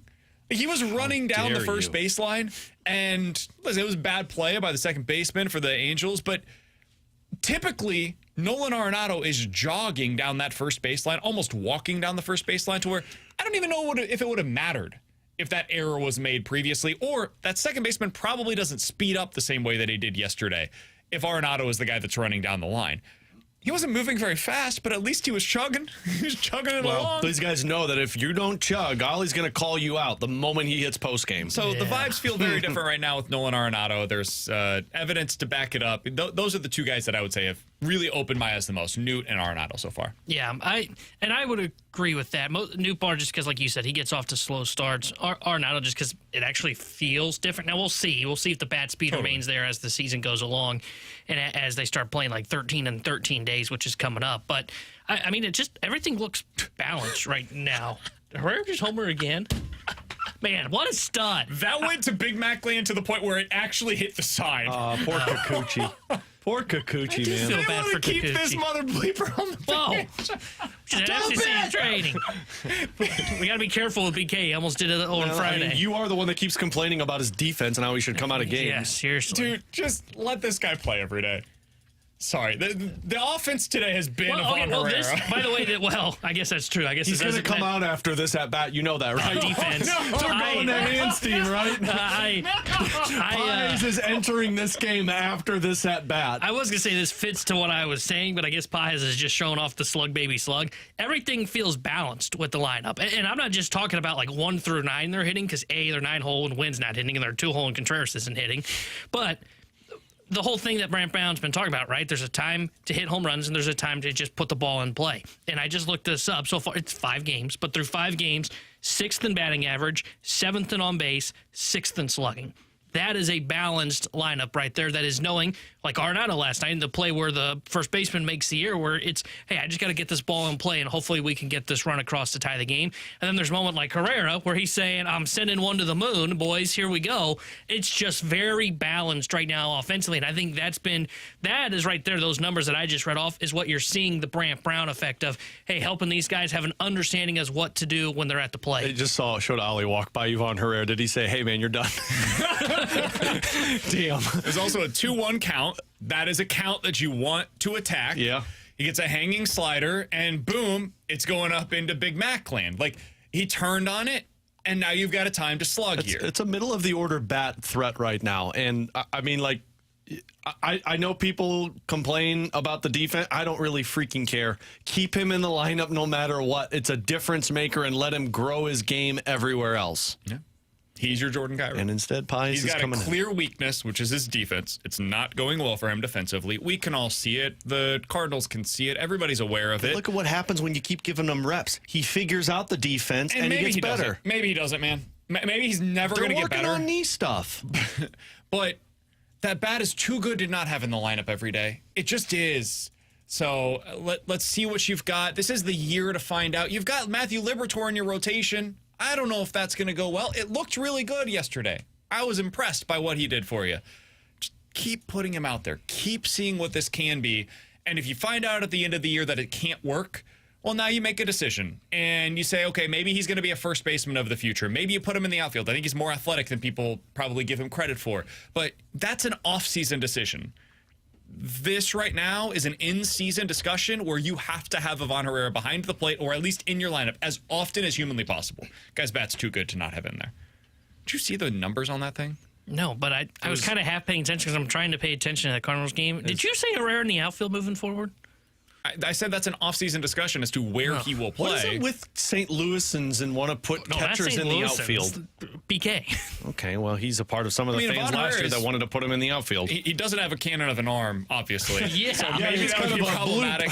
But he is relatively athletic, and if you wanted to put him out there in left field, you could hide him. He'd have to do the Ozuna, like toss the ball to the center fielder. How about we just put him at DH? Hey, they've got a problem where they have a lot of DHs and first basemen, so I'm trying to find a spot for Put him. Contreras back behind the plate, Burleson at first, Herrera at DH, bada boom, bada bing, here we go. These numbers are maybe foreign for some people because they're relatively new. He swung the bat 81 miles per hour, which is ridiculous. Wow. League average is like 70. He hit it 112 miles an hour off of the bat. It had a 1,000 expected batting average and was a home run in every park in America. The first one, are you talking about the first one or this most recent This one? one. The first one, Katie Wu tweeted saying it was a home run in all 30 ballparks, including the AAA stadium that Tampa plays in. Yeah, pretty good swing there by Yvonne Herrera. Coming up next, we'll hit the rewind here on BK and Ferrario.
With Alex and T-Bone, I'm BK. It's BK and Ferrario here on 101 ESPN. If you guys missed anything from today's show, be sure to check it out on the podcast page, 101ESPN.com, or the free 101 ESPN app is where you go to find it. It's all sponsored by Schaefer Door Company. That 101 ESPN app is free to download, super easy to use. It is sponsored by Dobbs Tire and Auto Centers. If you check it out over there after the show today, you will see our interview with Chris Kerber, our conversation with Doug Armstrong, Blues president of hockey operations. We also talked a little bit about the Cardinals game from last night. We have been discussing the Cardinals game as it goes on today as well, and breaking down Jimmy Snuggerud's debut for the St. Louis Blues. Alex, let's finish the show there with Jimmy Snuggerud. He made his debut last night. This, to me, does not feel like a Dalibor Dvorsky situation. I think he's going to be right back into the lineup tomorrow night when they take on the Penguins. What did you see from Snuggerud in his debut? I saw him grow confidence as the game went on. The first period looked a little shaky. Doug mentioned it. He got put on his rear end a couple of times, and I think that was just a, hey, you're in the NHL now, big boy. But Joey and I said it on the postgame last night. I expect him to play tomorrow against the Pittsburgh Penguins, and if it looks like it did in the third period against Detroit last night, then I'd expect him to play Saturday. They're giving him the runway, and a lot of this is because he's the winger, and the winger doesn't have the same responsibility as Dvorsky. Snuggerud's a little bit older, and Snuggerud's just had a little bit more experience in college hockey versus playing 1 year of junior and half of a year in the AHL. But I thought he looked confident as the game went on, and that shot, I mean, he took one on Cam Talbot at the side of the net that Talbot had to bobble. So you know he's got an elite shot. It's just a matter of getting it off. Blues back in action tomorrow night against the Penguins. You'll be able to hear that full coverage right here on 101 ESPN tomorrow starting at 6 o'clock. Puck Cancer second shift charity hockey game is Friday night at the Centene Community Ice Center. You can tune in Friday to hear the Fast Lane. They'll be broadcasting live before the game from 2 to 6 o'clock at the E&B Granite Studios. So check them out there. Then watch the game at the Centene Community Ice Center. Tickets are on sale right now at 101ESPN.com. You can find more information there. You'll be able to see the Blues alumni go up against the Blackhawks alumni with all of the proceeds supporting Siteman Cancer Center and the V Foundation for Cancer Research. For Alex and T-Bone, I'm BK. Tomorrow on the show, we will have Joey Vitale, Blues analyst. We will also be joined by Mike Kelly of NHL Network, and really excited about this one, Rob Cerfolio, the St. Louis Cardinals assistant general manager tasked with improving the minor league system. He is going to join us tomorrow in the 12 o'clock hour as well, so be sure to tune in for that. We'll talk to you guys then. The Fast Lane's coming up next here on 101 ESPN.